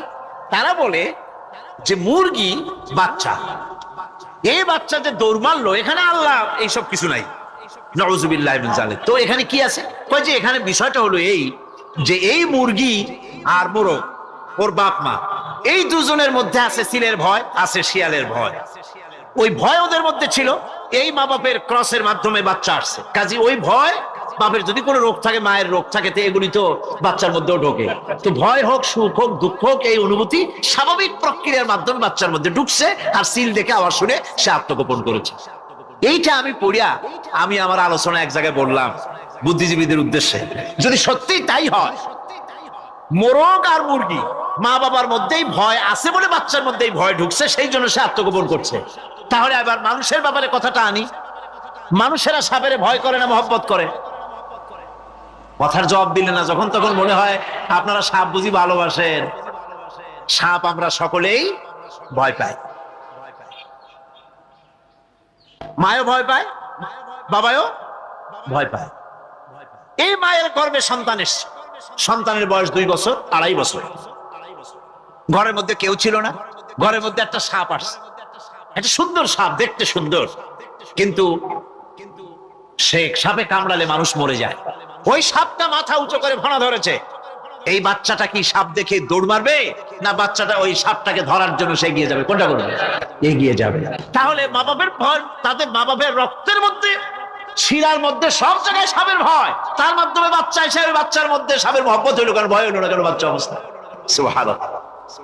আমার বন্ধুগণ, মুরগির বাচ্চাকে হেফাজত করার জন্য বুদ্ধিমান প্রাণী মানুষ তার কাছে নাই বলে আল্লাহ রাব্বুল আলামিন তারে বাচ্চা অবস্থা থেকে বোঝার তৌফিক দিয়েছেন কোনটা ভয়ের আওয়াজ, কোনটা হলো বিপদের আওয়াজ। মানব সন্তানের প্রতিপালন করার জন্য তার মার বাবা আছে বলে ওই রকম করে পশুদের মতো আল্লাহ বানান নাই, তাকে হেফাজত করার জন্য মা বাপ আছে বলে এই দায়িত্ব আল্লাহ পাক মা বাপের উপরে ছেড়ে দিয়েছেন। মা বাপ তাকে হেফাজত করে। রুবুবিয়তের প্রতিপালন, হেদায়েতের এই প্রতিপালন আল্লাহ পাক মানুষকে এভাবে করে তাদেরকে হেদায়েত দিয়েছেন, তার পথের চলার দিশা দিয়েছেন। পিঁপড়ার খাদ্য সংগ্রহের ব্যাপারটা দেখেন। পিঁপড়ার আছে দারুণ ঘ্রাণ শক্তি। কোথায় খাবার? 5 তলায় আপনি মিষ্টি খাচ্ছেন, রসগোল্লা থুয়ে দেন, তারপরে দেখেন কোন জায়গায় দিয়ে পিঁপড়া এসে জমের খাওয়া খায়, ঠিক কিনা? দেখেন তার কত তীব্র ঘ্রাণ শক্তি, সেখানে চলে যাচ্ছে। তাকে হেদায়েত দেওয়া হয়েছে, তাকে ঘ্রাণ শক্তি দেওয়া হয়েছে। চিল, শকুন, ঈগল কোথায় থাকে বুঝেন না? মহাশূন্যে 3 থেকে 3.5 মাইল উপরে শকুন, বাজ, ঈগল উঠতে থাকে। খাবে কি? ওখানে তো তার খাবার ছড়ানো নেই। আল্লাহ হচ্ছেন এমন রব, আমাদের স্রষ্টা হচ্ছেন এমন রব, যিনি ওই চিল, বাজ আর শকুন মহাশূন্যে যেগুলি উড়ে বেড়ায় ওদেরকে আল্লাহ পাক এমন তীব্র দৃষ্টি শক্তি দান করেছেন, 3 মাইল উপর থেকেও ছাগল মুরগি মরা দেখলে ওখান থেকে সে ঝাঁপায় পড়ে তা খেতে পারবে। তাকে দেওয়া হচ্ছে দৃষ্টি শক্তি। এরকম করে যার যা প্রয়োজন, সমস্ত প্রয়োজনগুলি আল্লাহ মিটাচ্ছেন। এরই নাম হচ্ছে রুবুবিয়তে ইলাহি। এটাই হচ্ছে আল্লাহ পাক রব, এটা তার অসংখ্য প্রমাণ। সেই জন্য আল্লাহ পাক বলেন আলহামদুলিল্লাহি রাব্বিল আলামিন। পড়েন সবাই আলহামদুলিল্লাহি রাব্বিল আলামিন। সমস্ত প্রশংসা হচ্ছে আল্লাহ পাকের জন্য। কোন আল্লাহ? প্রথমে তো আল্লাহ বললাম, তারপর বললাম রব, এখন বলা হচ্ছে কোন রব? যিনি আলামিন, রব্বিল আলামিন, যিনি সমস্ত জাহানের রব। তাহলে বোঝা যাচ্ছে রব, জগৎ একটা না। জগৎ, কথা বুঝতেছেন আমার? জগৎ একটা নয়, অসংখ্য জগৎ আছে, বহুমাত্রিক জগতের কথা এখানে আল্লাহ পাক বলছে। আমি এই জন্য বলি যে কোরআন হচ্ছে বিজ্ঞানের উৎস। কোরআন বিজ্ঞানের কি? বিজ্ঞানের আবিষ্কার যত বাড়বে, বিজ্ঞান চিরটা কাল কোরআনের কাছে ভিক্ষার হাত দিয়ে এতিমের মতো দাঁড়ায় থাকবে কিয়ামত। আজ পৃথিবীর বিজ্ঞানীরা বলছে জগৎ সম্পর্কে, আমরা মনে করছি পৃথিবীটাকে, আমাদের কাছে জগৎ 2টা। কয়টা জগৎ? একটা জগৎ হলো এইটা, ইহজগৎ আর পরজগৎ, এছাড়া আর কিছু জানি না। এই 2টাই জগৎ আমাদের কাছে। এখন দেখেন বিজ্ঞানীরা কি বলছে। বিজ্ঞানীরা বলছেন সৌরজগতে শুধু আমাদের সৌরজগৎটাই শেষ না, অসংখ্য সৌরজগৎ আছে মহাশূন্যে, অসংখ্য সৌরজগৎ। পৃথিবীর প্রতি 4 বিলিয়ন মানুষ যদি এক একটা সৌরজগৎ দখল করে, তাতেও সৌরজগৎ শেষ হবে না। আরো সহস্র সহস্র বিলিয়ন বিলিয়ন সৌরজগৎ আরো ফাঁকা পড়ে থাকবে। এত সৌরজগৎ আল্লাহ সৃষ্টি করেছেন। এই মহাশূন্যে বহুমাত্রিক জগতের কথা আল্লাহ পাক এখানে বলেছেন। এই পৃথিবী একটা জগৎ, এই মাটির তলে আছে আর এক জগৎ, সমুদ্রের ভিতরে আছে পানির তলার আর এক জগৎ। আর মহাশূন্য যে কি তা আপনার মাথায় শূন্য হয়ে যাবে চিন্তা করতে করতে। এই জন্য বিজ্ঞানীরা, বড় বড় বিজ্ঞানী, এরা কিন্তু নাস্তিক হয় না। বর্তমান বিজ্ঞানীরা চিন্তা করে গবেষণা করে খেয়ে হারিয়ে ফেলছে মহাশূন্যকে দেখে। যেখানে আছে গ্যালাক্সি, যেখানে আছে মিল্কি ওয়ে, যেখানে রয়েছে অসংখ্য তারকা, এই পৃথিবীটা মহাশূন্য আল্লাহ যেভাবে তৈরি করেছেন সেই তুলনায় এই পৃথিবী একটা মার্বেলের চাইতে খুব বেশি একটা বড় কিছু হয় বলে মনে হয়। পৃথিবী যদি হয় একটা মার্বেলের মতো, তাহলে আমরা যে মানুষ, আমাদের অস্তিত্ব কোথায়? চিন্তা করেন। এবার মহাশূন্যে চলেন। মহাশূন্য, সে কি বিশাল মহাশূন্য! একটা তারকা থেকে আর একটা তারকায় যদি যেতে হয়, তাহলে সহস্র সহস্র বিলিয়ন বছরের দরকার হবে। কি বছর? এ দুনিয়ার বছর না, আলোকবর্ষ, লাইট ইয়ার। আলো চলে প্রতি সেকেন্ডে কত? 1,86,000 মাইল। এই 1,86,000 মাইলের সেকেন্ড, এর মিনিট, এর ঘন্টা, এর দিন, এর মাস, এর বছর, এই আলোকবর্ষ। সহস্র সহস্র আলোকবর্ষ পার হয়ে যাবে এক তারকা থেকে আর এক তারকায় পৌঁছানো সুকঠিন। এ ধরনের অসংখ্য তারকা আল্লাহ পাক তৈরি করে রেখেছেন। সূর্য হচ্ছে পৃথিবীর চাইতে 13 লক্ষ গুণ বড়। এরকম সূর্য বিজ্ঞানীরা এখন বলছে, আগে বলতো 1 কোটি সূর্যের চাইতে বড় তারকা, এখন বলতেছে এই রকমের পৃথিবীর চাইতে 13 লক্ষ গুণ বড় যে সূর্য, এরকম 3 কোটি সূর্য খাইয়ে ফেলাইতে পারে। এরকম সহস্র সহস্র তারকা এক একটা গ্যালাক্সির ভিতরে আল্লাহ পাক তৈরি করে গেছে। এখন মনে হচ্ছে যে এই তারকাগুলি বড় না, এই তারকাগুলি চাইতো আবার বড় জিনিস কি, সেটাকে বলা হয় ব্ল্যাক হোল। সেটাকে বলা হয় ব্ল্যাক হোল, অন্ধকার কূপ। ব্ল্যাক হোল আবার ম্যান হোল বুঝবেন না, কিন্তু ম্যান হোলের ঢাকনা চুরি হয় যেমন। তবে একটা দৃষ্টান্ত আপনি বুঝতে পারেন, রাস্তায় রাস্তায় যেমন অসংখ্য ম্যান হোল আছে, ওই রকম করে মহাশূন্যে অসংখ্য ব্ল্যাক হোল আছে, একটা দুইটা না, অসংখ্য। এই ব্ল্যাক হোল আবার দেখা যায় না, অদৃশ্য ব্ল্যাক হোল। এই ব্ল্যাক হোল গুলো কি? এগুলি কোরআনে কারীমের মধ্যে আল্লাহ পাক বলেছেন, ফালা উকসিমু বিমাওয়াকিন নুজুম, ফালা উকসিমু বিমাওয়াকিন নুজুম, শপথ সেই পতন স্থানের যেখানে নক্ষত্র সমূহ ধ্বংস হয়ে যায়, ধ্বংসপ্রাপ্ত হয়, কসম সেই স্থান সমূহের। সুবহানাল্লাহ। এই অন্ধকার কূপের, এই অন্ধকূপের কসম করছেন আল্লাহ পাক। সে অন্ধকূপটা কি? সেই ব্ল্যাক হোলটা কি? সেই ব্ল্যাক হোল হচ্ছে ওই যে তারকার কথা বললাম, যে সূর্য খাইতে পারে, 3 কোটি সূর্য খাইতে পারে, এই রকমের তারকাগুলি ঘুরতে ঘুরতে কোন এক কারণে যখন সে ব্ল্যাক হোলের রেঞ্জের মধ্যে এসে যায়, তখন ব্ল্যাক হোল ওকে এমন ভাবে চুষে হজম করে ফেলে, যেমন বাচ্চা চকলেট চুষা খাইয়া ফেলায়, এইরকম ব্ল্যাক হোলগুলি অত বড় তারকাগুলি খাইয়া চুষা শেষ করে ফেলে যায়। সুবহানাল্লাহ বিহামদিহি। বিজ্ঞানীরা বলেছেন, আমাদের এই পৃথিবীটা, আল্লাহ না করুন কখনো, আমাদের এই পৃথিবীটা যদি কোনো ব্ল্যাক হোলের আওতায় পড়ে, ওর রেঞ্জে আসে, তাহলে মাত্র 2 সেন্টিমিটারের মধ্যে পৃথিবীটা তার ঘনত্ব লাভ করে ব্ল্যাক হোলের মধ্যে অদৃশ্য হয়ে যাবে, হারায় যাবে, অস্তিত্ব থাকবে। আল্লাহ পাক, আশ্চর্য লাগে আমার, বিজ্ঞানের বইপত্র যখন পড়ি আমার কাছে আশ্চর্য লাগে, 1400 বছর আগে নবী কোন বিজ্ঞানাগারে পড়াশোনা করেন নাই, কোন সায়েন্স নিয়ে রিসার্চ করেন নাই, সেই নবীর মুখ থেকে এমন বিজ্ঞানময় কোরআন আল্লাহ বের করালেন, যে আজকের পৃথিবীর মডার্ন যুগের বিজ্ঞানীরা কোরআনের কাছে এতিম হয়ে দাঁড়ায় আছে। পৃথিবীর কোন বিজ্ঞানী বলতে পারবে না যে কোরআনে কারিমের অমুক আয়াতটা আনসাইন্টিফিক, এটা হাদিস আমাদের বিজ্ঞানের সাথে মিল খায় না, এমন কথা বলতে পারবে না। বরং কোরআন সার্টিফাই করবে তোমার এই বক্তব্য, তোমার এই থিওরি মোস্ট আনসাইন্টিফিক। কোরআন বলবে, ওরা বলতে পারবে না যে আয়াতটা আনসাইন্টিফিক। সুতরাং কোরআন হচ্ছে মহান বিজ্ঞানময়, কোরআন হচ্ছে আল্লাহ পাকের দেওয়া এক মহান বিধান, যে কোরআনের কারণে আল্লাহ পাক আমাদেরকে হেদায়েত দান করেছেন। সুতরাং এই কোরআন হচ্ছে, কোরআনের মধ্যে যা আছে, গোটা কোরআনে যা আছে সব সূরা ফাতিহা আছে। সুবহানাল্লাহ বিহামদিহি।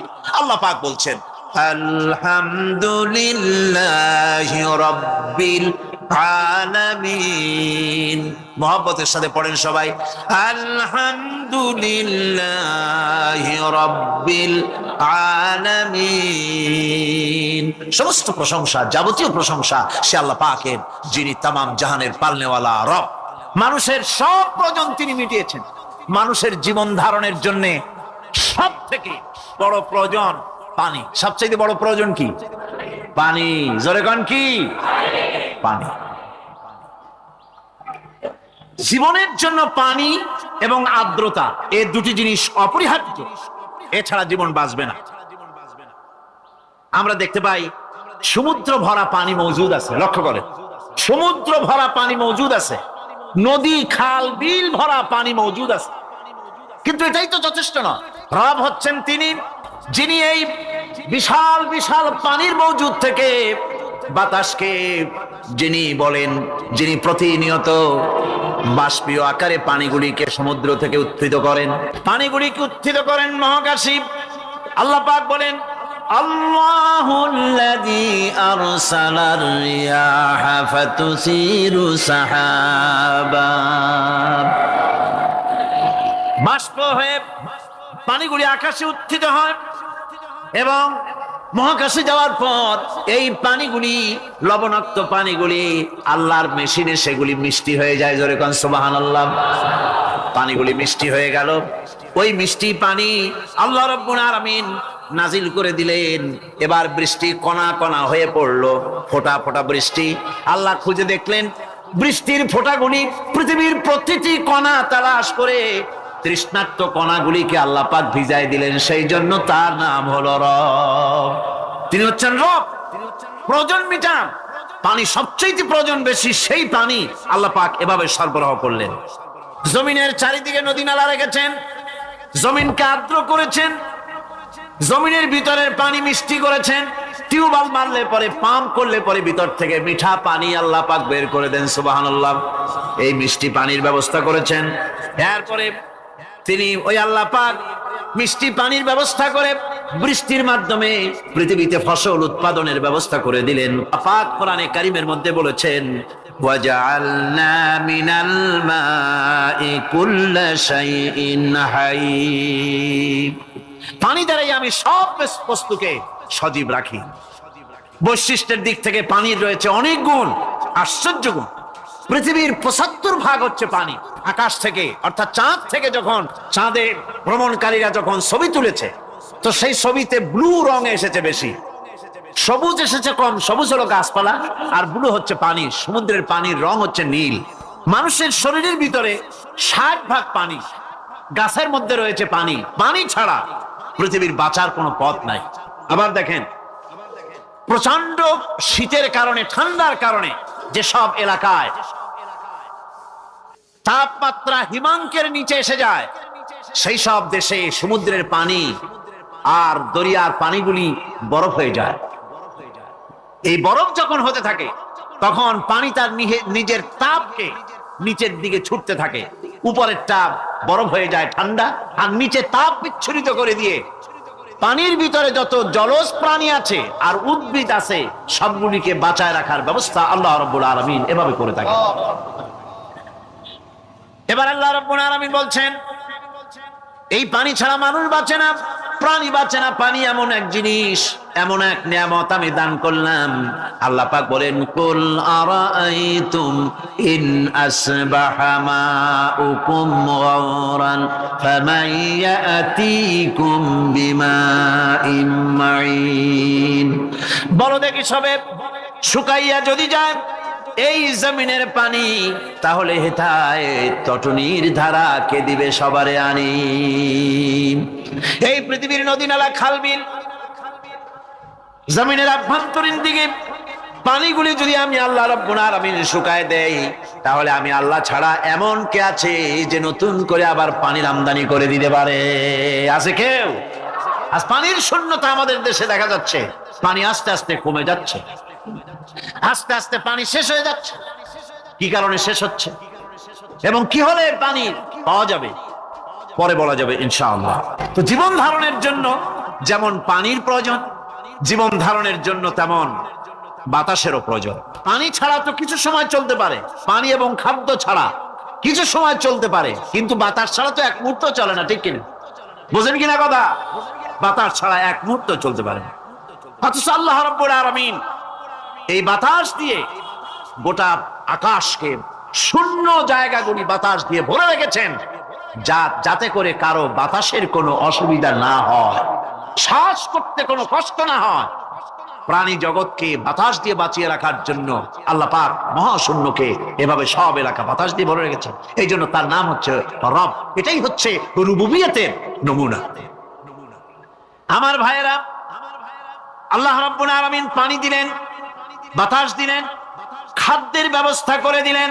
শস্য শ্যামল এলাকায় আল্লাহ পাক সব জায়গাগুলিতে শস্য শ্যামল হোক অথবা উষর ধূসর মরুভূমি হোক, সারা পৃথিবী জুড়ে আল্লাহ রাব্বুল আলামিন খাবারের দস্তরখান বিছায় রেখেছেন। ওয়ামা মিন দাব্বাতিন ফিল আরদি ইল্লা আলাল্লাহি রিজকুহা। এই পৃথিবীর বুকে এমন কোন বিচরণশীল জীব নাই যেই জীবের রিজকের দায়িত্ব আমি আল্লাহ আমার নিজ হাতে গ্রহণ করি নাই। জোরে বলেন সুবহানাল্লাহ। সব রিজেক আমি ছড়াই রেখেছি বিশ্ব জুড়ে সর্বত্র। আল্লাহ পাক বলছেন, فَلْيَنْظُرِ الْإِنسَانُ إِلَى طَعَامِهِ أَنَّا صَبَبْنَا الْمَاءَ صَبًّا ثُمَّ شَقَقْنَا الْأَرْضَ شَقًّا فَأَنبَتْنَا فِيهَا حَبًّا। আল্লাহ পাক বলছেন, মানুষের উচিত নিজ খাদ্যাদির দিকে লক্ষ্য করা, নিজের খাদ্যের দিকে লক্ষ্য করা। যেহেতু এই খাদ্য প্রতিদিন তার সামনে আসে, এদিকে তার লক্ষ্য করা উচিত। আমি কিভাবে, আমি প্রথমে জমিনের উপরে পানি বর্ষণ করি, পরে জমিনকে দীর্ণ বিদীর্ণ করি, এরপরে জমিনের ভিতরে উর্বরা শক্তি আমি দান করি। কে বলতেছেন এ কথা? আল্লাহ পাক বলছেন। এরপরে আমি নানান জাতের ফসল ফলন তোমাদের জন্য আমি দান করে দেই। খাদ্যের দিকে নজর করতেই জন্য আল্লাহ পাক বলেছেন, মানুষ চতুর্দিক থেকে তো চোখ ফিরাতে পারে, মুখ ফিরাতে পারে, কিন্তু খাদ্যের দিকে তার নজর করতেই হয়। সকালে, দুপুরে, বিকালে, রাত্রে সব সময় তার সামনে খাবার আছে। আল্লাহ পাক বলেন, খাবারের দিকে একটু নজর করো, কেমন ভাবে কি সুন্দর করে খাবারগুলি তৈরি করে দিয়েছি, শুরু কিভাবে হলো, পরিপক্ক কিভাবে হলো, সেদিকে তোমরা লক্ষ্য করো। সে লক্ষ্য তো করা নাই, সমানে খায়, বিসমিল্লাহ বলেন, আলহামদুলিল্লাহ বলেন, পাইকারি দরে খাইতেই। আল্লাহ পাক বলছেন, খাদ্যাদির দিকে লক্ষ্য করো। এই যে চাউল তোমরা খাচ্ছ, আটা খাচ্ছ, গম খাচ্ছ, মাছ খাচ্ছ, গোশ খাচ্ছ, তাম পৃথিবীর সমস্ত বিজ্ঞানীরা একত্রিত হয়ে একটা চাউল বানাইতে পারবে? জোরে কোন পারবে? না পারবে। পারবে প্লাস্টিকের চাউল খাবেন আর কলেরা হয়ে মরবেন। পৃথিবীর সমস্ত বিজ্ঞানীরা একত্রিত হয়ে একটি চাউল বানাতে পারবে না, একটা ডিম বানাতে পারবে না। পারবে একটা ডিম বানাতে? পারবে না। বিজ্ঞানীদের প্রশংসা আমরা করি, হ্যাঁ করি, বিজ্ঞানীরা অনেক কিছু বিশ্বকে উপহার দিয়েছে, কিন্তু মূল রবের কাছে আমরা যাই না, তাকে চিনতেও পারি না, সেখানে যাই না। বিজ্ঞানীরা কি করেছে? আল্লাহর বানানো জিনিসগুলি তারা ডিজাইন করেছে। ডিজাইন করতে তো নিষেধ নাই, আর ডিজাইন করাই যায়, সৃষ্টি করতে পারে না। বিজ্ঞানীরা সৃষ্টি করে নাই, ডিজাইন করেছে। কিরকম? আল্লাহ পাক চাউল তৈরি করেছেন। চাউল তৈরি করেছে কে? বলেন না সবাই। এখন আপনারা সেই চাউল দিয়ে পিঠা বানান, পায়েস বানান, সেই চাউল দিয়ে ভাপা পিঠা, আরো কি যেন খায় চট্টগ্রামে, রস দিয়ে, ওটাকে কি কয়? দই পিঠা নাকি ধোঁয়া পিঠা। তো এইভাবে করে আপনি ডিজাইন তৈরি করছেন। আটা দিচ্ছে, আল্লাহ পাক আটা তৈরি করেছেন, গম দিয়েছেন, এই আটা দিয়ে গোলগোল্লা তৈরি হচ্ছে, এর দ্বারা রুটি তৈরি হচ্ছে, এর দ্বারা অসংখ্য রকমের সিমাই টিমাই ইত্যাদি দিয়ে, লাচ্ছা সিমাই, নানান রকমের সিমাই আপনি ডিজাইন করেন, অসুবিধা নাই। আল্লাহ তৈরি করা কাঠ দিয়ে ফার্নিচার তৈরি হচ্ছে, টেবিল হচ্ছে, চেয়ার হচ্ছে, গোষ্ঠী শুদ্ধ হচ্ছে। আল্লাহ তৈরি করা লোহা দিয়ে মাইক হচ্ছে, স্ট্যান্ড গান হচ্ছে, ব্রেন গান হচ্ছে, তারপরে প্লেন হচ্ছে। তাহলে আমি বলতে চাইলাম, বুঝাতে চাইলাম, সমস্ত জিনিস এর স্রষ্টা কে? জোরে বলেন কে? বিজ্ঞান শুধু এগুলিকে এক জায়গায় করে অ্যাসেম্বল করছে, এগুলিকে এক জায়গায় করে এক একটা রূপ দিয়েছে। এখানে বিজ্ঞানের কৃতিত্ব আছে ঠিক, কিন্তু আপনারাই বলেন, লোহা যদি আল্লাহ তৈরি না করতেন, এই মাইক তৈরি হতো, রাইফেল তৈরি হতো? আর রাইফেল যদি নাই হতো, তাহলে কারাগারের বন্দীগুলো মারতেন কি দিয়ে? রাইফেল যদি না হতো, যুদ্ধ করতেন কি দিয়ে? ঠিক কিনা? যত মারামারি ইত্যাদি যা কিছু হচ্ছে, তো শুধু মারামারির জন্যই তো আল্লাহ লোহা বানান নাই। লোহার সবচাইতে বড় প্রয়োজন হচ্ছে জমিন কর্ষণ করা, জমিন চাষ করা। এই জমিন চাষের জন্য লাঙ্গল দরকার, শাবল দরকার, খন্তা দরকার, কোদাল দরকার। এই লোহার দামকেও আল্লাহ পাক এত লোহা বেশি দিয়েছেন, যার জন্য লোহার দাম কম। সোনা কম দিয়েছেন, যেহেতু সোনার প্রয়োজনীয়তা কম। লোহার প্রয়োজনীয়তা বেশি, এই জন্য লোহা বেশি দিয়েছেন, দামটা কমে গেছে, যার জন্য আপনার আমার জন্য কিনে ব্যবহারটা সহজ হয়েছে। কথা ঠিক কিনা? আল্লাহ রাব্বুল আলামিন এইভাবে করে মানুষের রুবুবিয়াতটা, আল্লাহ পাকের রুবুবিয়াত হচ্ছে তিনি মানুষকে সুন্দর করে সৃষ্টি করে যা কিছু প্রয়োজন সবকিছু খাওয়াচ্ছেন, দিচ্ছেন। সে আল্লাহ পাক প্রশ্ন করছেন, কুল মান ইয়ারযুকুকুম মিনাস সামাই ওয়াল আরদ আম্মান ইয়ামলিকুস সামআ ওয়াল আবসারা ওয়া মান ইয়াখরুজুল হাইয়্যা মিনাল মাইয়িতি ওয়া ইউখরিজুল মাইয়িতা মিনাল হাইয়্য। আকাশের প্রশস্ত বুক থেকে এবং জমিনের এই প্রশস্ত বুক থেকে কে রিজিক, তোমাদের খাদ্যকে উৎপাদন করে? কে নির্জীব থেকে সজীবকে বের করেন? আর কে সজীবকে নির্জীবে পরিণত করেন? তিনি কে? তিনি হচ্ছেন আল্লাহ পাক।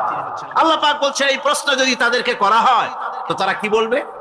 আল্লাহ পাক বলেন, وَمَنْ يُدَبِّرُ الْأَمْرَ فَسَيَقُولُونَ اللَّهُ فَقُلْ أَفَلَا تَتَّقُونَ। হে নবী, এদেরকে প্রশ্ন করুন। এদেরকে যদি প্রশ্ন করা হয় এই পৃথিবীর সুন্দর পরিচালনা পদ্ধতি কে করেন, তাহলে তারা এক কথায় বলবে, নিজের থেকেই বলবে আল্লাহ। কে করছেন? সবকিছু আল্লাহ। আল্লাহ পাক বলেন, নবী তাহলে তাদেরকে বলেন, এ কথা জানার পর, এ কথা বোঝার পরেও কেন তারা ঔদাসীন্যতা দেখাচ্ছে? কেন তারা গাফিল হয়ে যাচ্ছে? কেন তারা আল্লাহ পাককে ভয় করে তার পথের অনুসারী হচ্ছে না? যে আল্লাহ রাব্বুল আলামিন এত কিছু করছেন, তিনি তার পরিচয় সম্পর্কে বলে দিচ্ছেন, ফাযালিকুমুল্লাহু রাব্বুকুমুল হক ফামাযা বা'দাল হক ইল্লাদ দালাল। নিশ্চয়ই এসবের মূলে রয়েছেন তোমাদের রব, আমাদের আল্লাহ, আমাদের রব। সুতরাং উজ্জ্বল সত্য প্রকাশিত হওয়ার পর গোমরাহি ছাড়া আর কিছুই বাকি থাকে না। সুতরাং যারা সত্যের পথের অনুসরণ করতে চায়, রবকে চিনতে হবে, আল্লাহ পাককে জানতে হবে এবং তাকে অনুসরণ করতে হবে, তাকে রব হিসাবে চিনতে হবে। এটা হচ্ছে সেই রুবুবিয়াত ইলাহি যার দিকে হযরত মুসা আলাইহিস সালাম ইঙ্গিত করেছিলেন ফেরাউন যখন তাকে প্রশ্ন করেছিলেন, ফামান রাব্বুকুমা ইয়া মুসা। হে মুসা, তোমাদের দুজনের রব কে? তোমাদের রব, তোমাদের প্রভু কে? তিনি জবাব দিলেন, রব্বুনাল্লাযী আ'তা কুল্লা শাইইন খালকাহু সুম্মা হাদা। রব হচ্ছেন আমাদের তিনি, যিনি নাকি আমাদের প্রতিপালক, আমাদেরকে সৃষ্টি করেছেন এবং আমাদেরকে হেদায়েত দিয়েছেন, সঠিক পথের দিশা দিয়েছেন। এখানে হেদায়েত হচ্ছে, এখানে হেদায়েত শব্দের অর্থ হচ্ছে সৃষ্টি শুধু করেন নাই, তাকে চলা, তার খাদ্য অনুসন্ধানে, তাকে বেঁচে থাকার সবকিছুর উপকরণ, এর কমন সেন্স, এর সাধারণ জ্ঞান আল্লাহ পাক তার সাথে দিয়েছেন। তিনি হচ্ছে রব। আমাদের ভাগ্য কত সুপ্রসন্ন, আমরা ভাগ্যবান, কারণ কোরআন শোনার সুযোগ আল্লাহ পাক করে দিয়েছেন।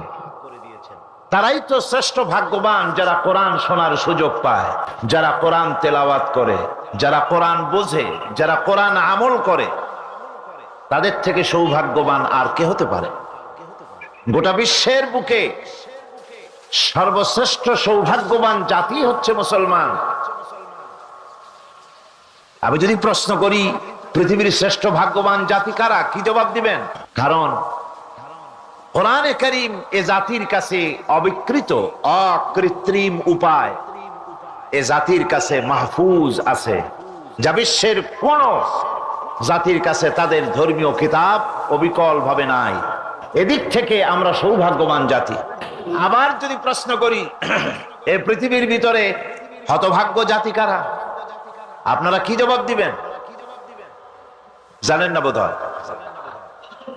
হতভাগ্য জাতিও এই মুসলমান। কারণ কোরআনে কারীমের মতো আজিম একখানা কিতাব যাদের কাছে আল্লাহ পাক আমানত হিসাবে দান করেছেন,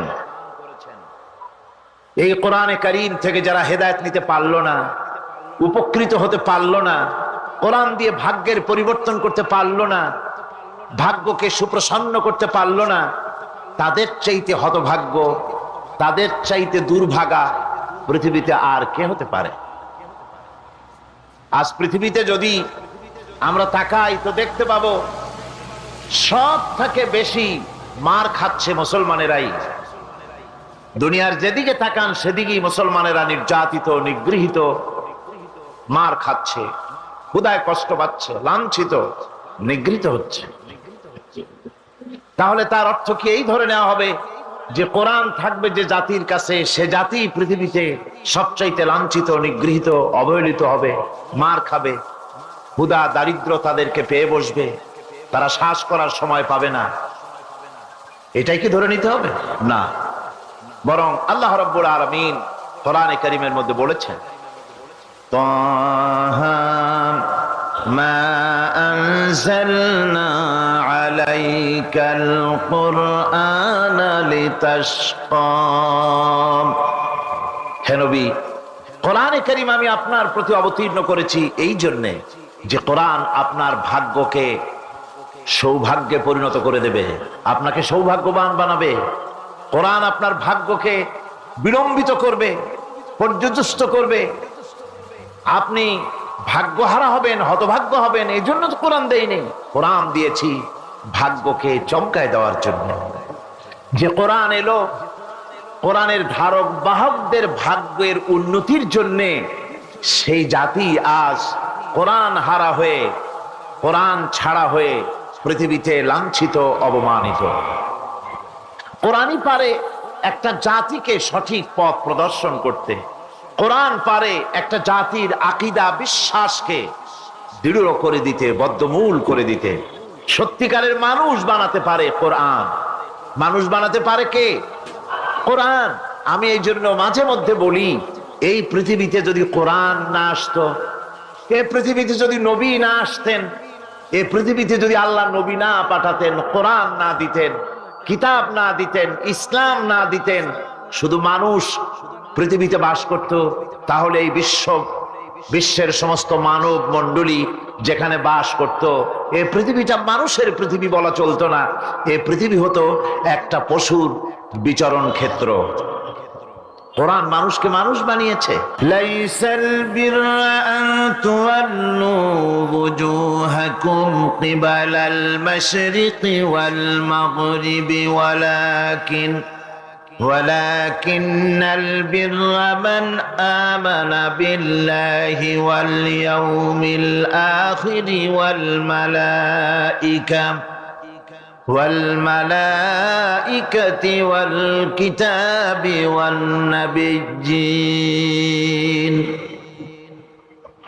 পূর্ব পশ্চিমে মুখ ঘুরানো, পূর্ব পশ্চিমে মুখ ফিরানো, এটাই পুণ্যবান, নেককার, সৎকার হওয়ার জন্য যথেষ্ট নয়। প্রকৃতপক্ষের মুমিন নেককার হওয়ার জন্য যে শর্তগুলি আল্লাহ পাক আরোপ করেছেন তা হচ্ছে, এক নম্বরে কি মনে আছে?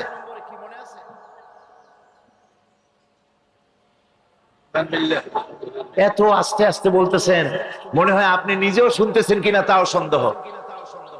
এর এক নম্বরে হচ্ছে, কিছু আবার চালাক লোক আছে, তারা সহজে কোনো কথার জবাব দেয় না। তারা ভাবে যে জবাব না দেওয়াই বুদ্ধিমানের কাজ, কোনটা বলে কোন প্যাচে পড়ি। আল্লাহ পাক আমাদের জেহেন শক্তি, স্মৃতি শক্তি যেন বৃদ্ধি করে দেন, বলেন আমিন। আমরা যেন যা কোরআন হাদিসের শুনি তা যেন মনে রাখতে পারি, যা খারাপ কথা শুনি তা যেন ভুলে যাই, যা ভুল কথা শুনি তা যেন ভুলে যাই, আর যা হক কথা তা যেন মৃত্যু পর্যন্ত আল্লাহ স্মরণ রাখার তৌফিক দেন। এর প্রথম কথাই ছিল ঈমান বিল্লাহ, আল্লাহর প্রতি ঈমান। দুই নম্বরে ছিল পরকালে বিশ্বাস। এই দুটি কথা আমরা আলোচনা করে ফেলেছি। ঈমান বিল্লাহ তো আলোচনা করেছি গত বছর, আর গতকালকে আলোচনা করেছি কি বলুন তো, পরকালের উপরে বিশ্বাস। আজকে আপনাদের সামনে আমি আলোচনা করব ইনশাআল্লাহ ফেরেশতা এবং কিতাব, এই দুটি জিনিসের উপরে, মালাইকা এবং কিতাব। ফেরেশতার উপরে ঈমান আনতে হবে, কিতাবের উপরে ঈমান আনতে হবে। শুধু পূর্ব পশ্চিমে কতগুলো সেজদা দিলেই এতে যদি কপালে দাগও পড়ে যায়, এটি একটি উপমা আল্লাহ দিয়েছেন, একটা উপমা, একটা দৃষ্টান্ত দিয়েছেন যে পূর্ব পশ্চিমে মুখ ঘুরানো এটা একটি উপমামূলক কথা, এটাই যথেষ্ট নয়। ঈমান আনতে হবে, বিষয়টা বুঝতে হবে, আকীদাকে মজবুত করতে হবে।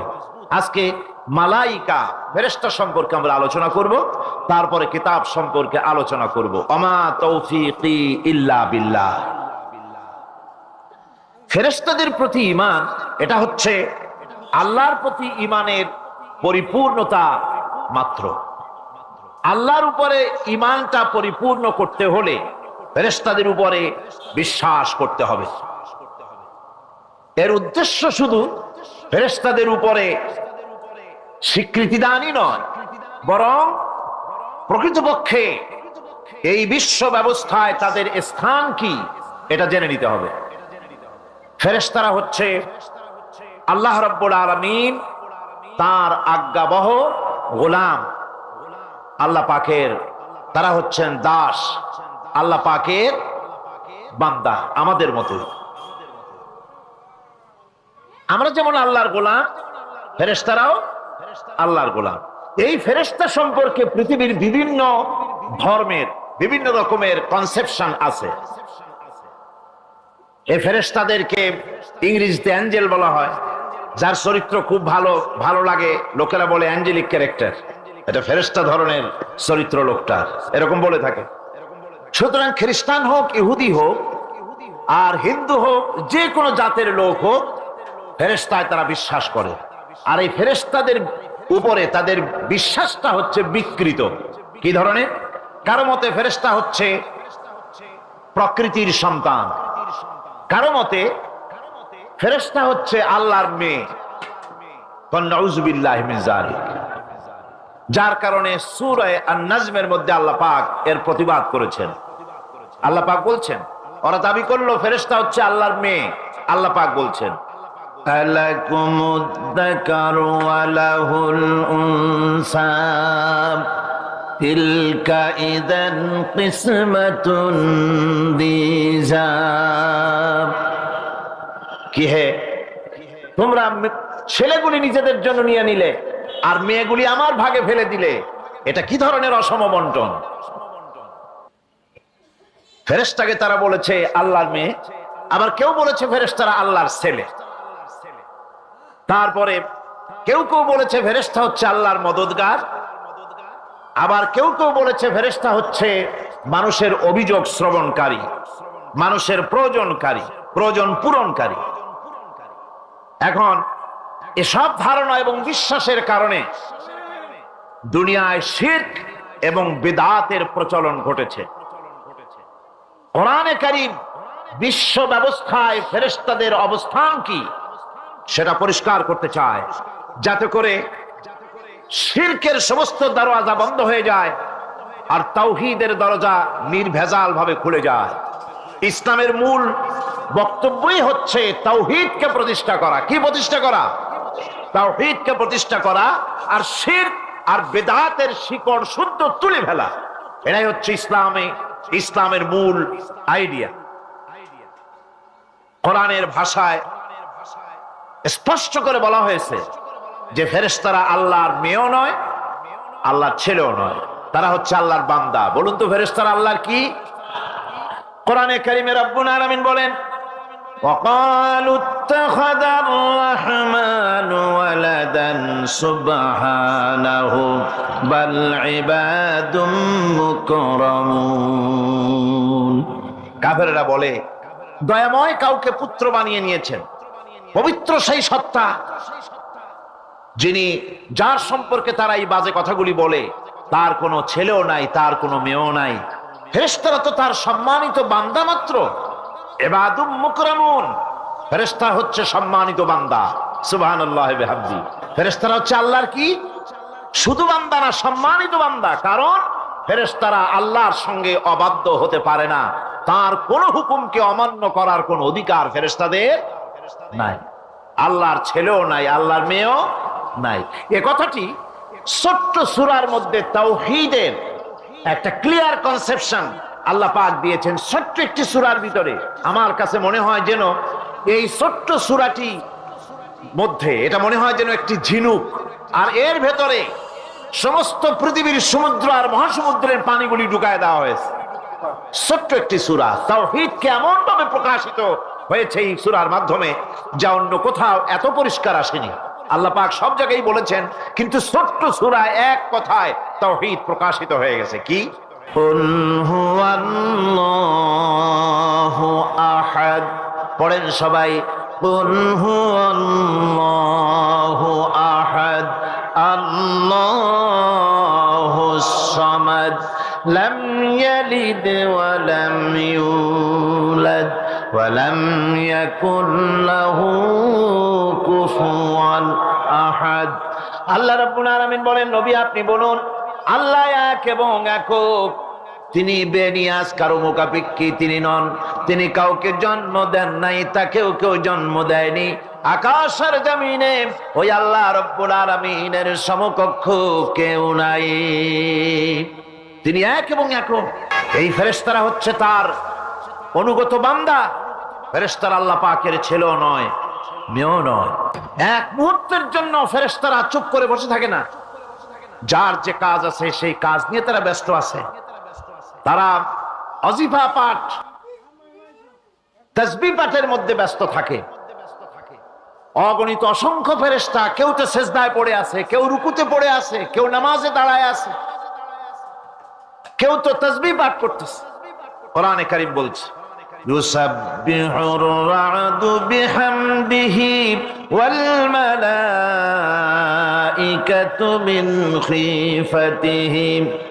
আল্লাহ পাক বলেন, বিজদি প্রশংসার সাথে আল্লাহ পাকের গুণকীর্তন করে, আর সমস্ত ফেরেশতারা আল্লাহকে ভয় করে ভীতির সাথে আল্লাহর তাসবিহ পাঠ করতে থাকে। সমস্ত ফেরেশতারা আল্লাহর তাসবিহ পড়ে। আপনাদের মনে আছে আল্লাহ পাক যখন হযরত আদমকে আল্লাহ নেখায়াত দান করে দাও, হাসপাতাল থেকে আল্লাহ সুস্থভাবে দেশে বাড়িতে ফিরিয়ে এনে দাও, বলেন আমিন। সম্মানিত ভাইয়েরা, আমার আবার আরেক জায়গায় যেতে হবে, এই জন্যে আমি দুঃখিত। আগামীতে আবার আপনাদের মাঝে আসব। এখন হ্যাঁ, আমার বাংলাদেশের প্রবাসীদের গল্প বলি শোনো। এ গল্প তো কল্পনা নয়, তোমরা কি তা জানো? ও ভাই, এ গল্প তো কল্পনা নয়, তোমরা কি তা জানো? আমার বাংলাদেশের প্রবাসীদের গল্প বলি শোনো। পল্লী গায়ের দুরন্ত ছেলে বাপে ডাকে খোকা, হঠাৎ করে ঢুকলো মাথায় বিদেশ যাওয়ার পোকা। রোগে শোকে ক্লান্ত পিতা, খাটার নাই উপায়, বেকার ছেলের এমন কথায় বাবাও দিল সাই। ক্ষেতের জমি হালের গরু বিক্রয় করে দিয়ে বাকি টাকা করলো পূরণ মায়ের গহনা নিয়ে। অনেক আশা বুকে বেঁধে ছাড়লো যখন বাড়ি, সে যে কি বেদনা বিধুর ছিড়ল যেন নাড়ি। মায়ে কান্দে, ভাইয়ে কান্দে, কান্দে আপন জন, চোখের জলে বুক ভেসে যায়, শক্ত করে মন। এমন মানুষ কোন সে জনা, এমন মানুষ কোন সেজনাম তোমরা কি তা জানো আমার বাঘার পাড়ার প্রবাসীদের গল্প বলি শোনো আমার বাগডাঙ্গার ওই প্রবাসীদের গল্প বলি শোনো বিমানেতে বসে খোকা জানালারি পাশে নীলাকাশে তাকিয়ে দেখে মায়ের ছবি ভাসি আঁচল দিয়ে চোখ মুছে মা প্রভুকে যে বলে আল্লাহ তুমি ভালো রেখো আমার কোলের ছেলে খোকা যে ছিল মা জননীর কোলে জারি বোটা ভাবতে সব চোখ ভিজে জল পড়লো ফোঁটা ফোঁটা এমন মানুষ কোন সেজনা এমন মানুষ কোন সেজনা তোমরা কি তা জানো আমার যশোর জেলার প্রবাসীদের গল্প বলে শোনো আমার মালয়েশিয়ার প্রবাসীদের গল্প বলে শোনো নদ নদী আর সাগর নগর দিয়ে খোকা পাড়ে পোষালো যে অতি সাধের বিদেশের বাড়ি অনেক কষ্টে মিলল খোকার এমন একটা কাজ হাড় ভাঙা খাটুনি তাতে সকাল দুপুর সাজ রোগে শোকে কাজ করে যায় করে নাই অবহেলা আকাশ সমান স্বপ্ন দেখে কাটিয়ে দেয় বেলা মা জননীর সাথে যখন খোকা কথা কয় বলে বাবা কেমন আছো জানতে ইচ্ছা হয় মাগো আমি ভালো আছি মাগো আমি ভালো আছি দুঃখ নেই তো কোনো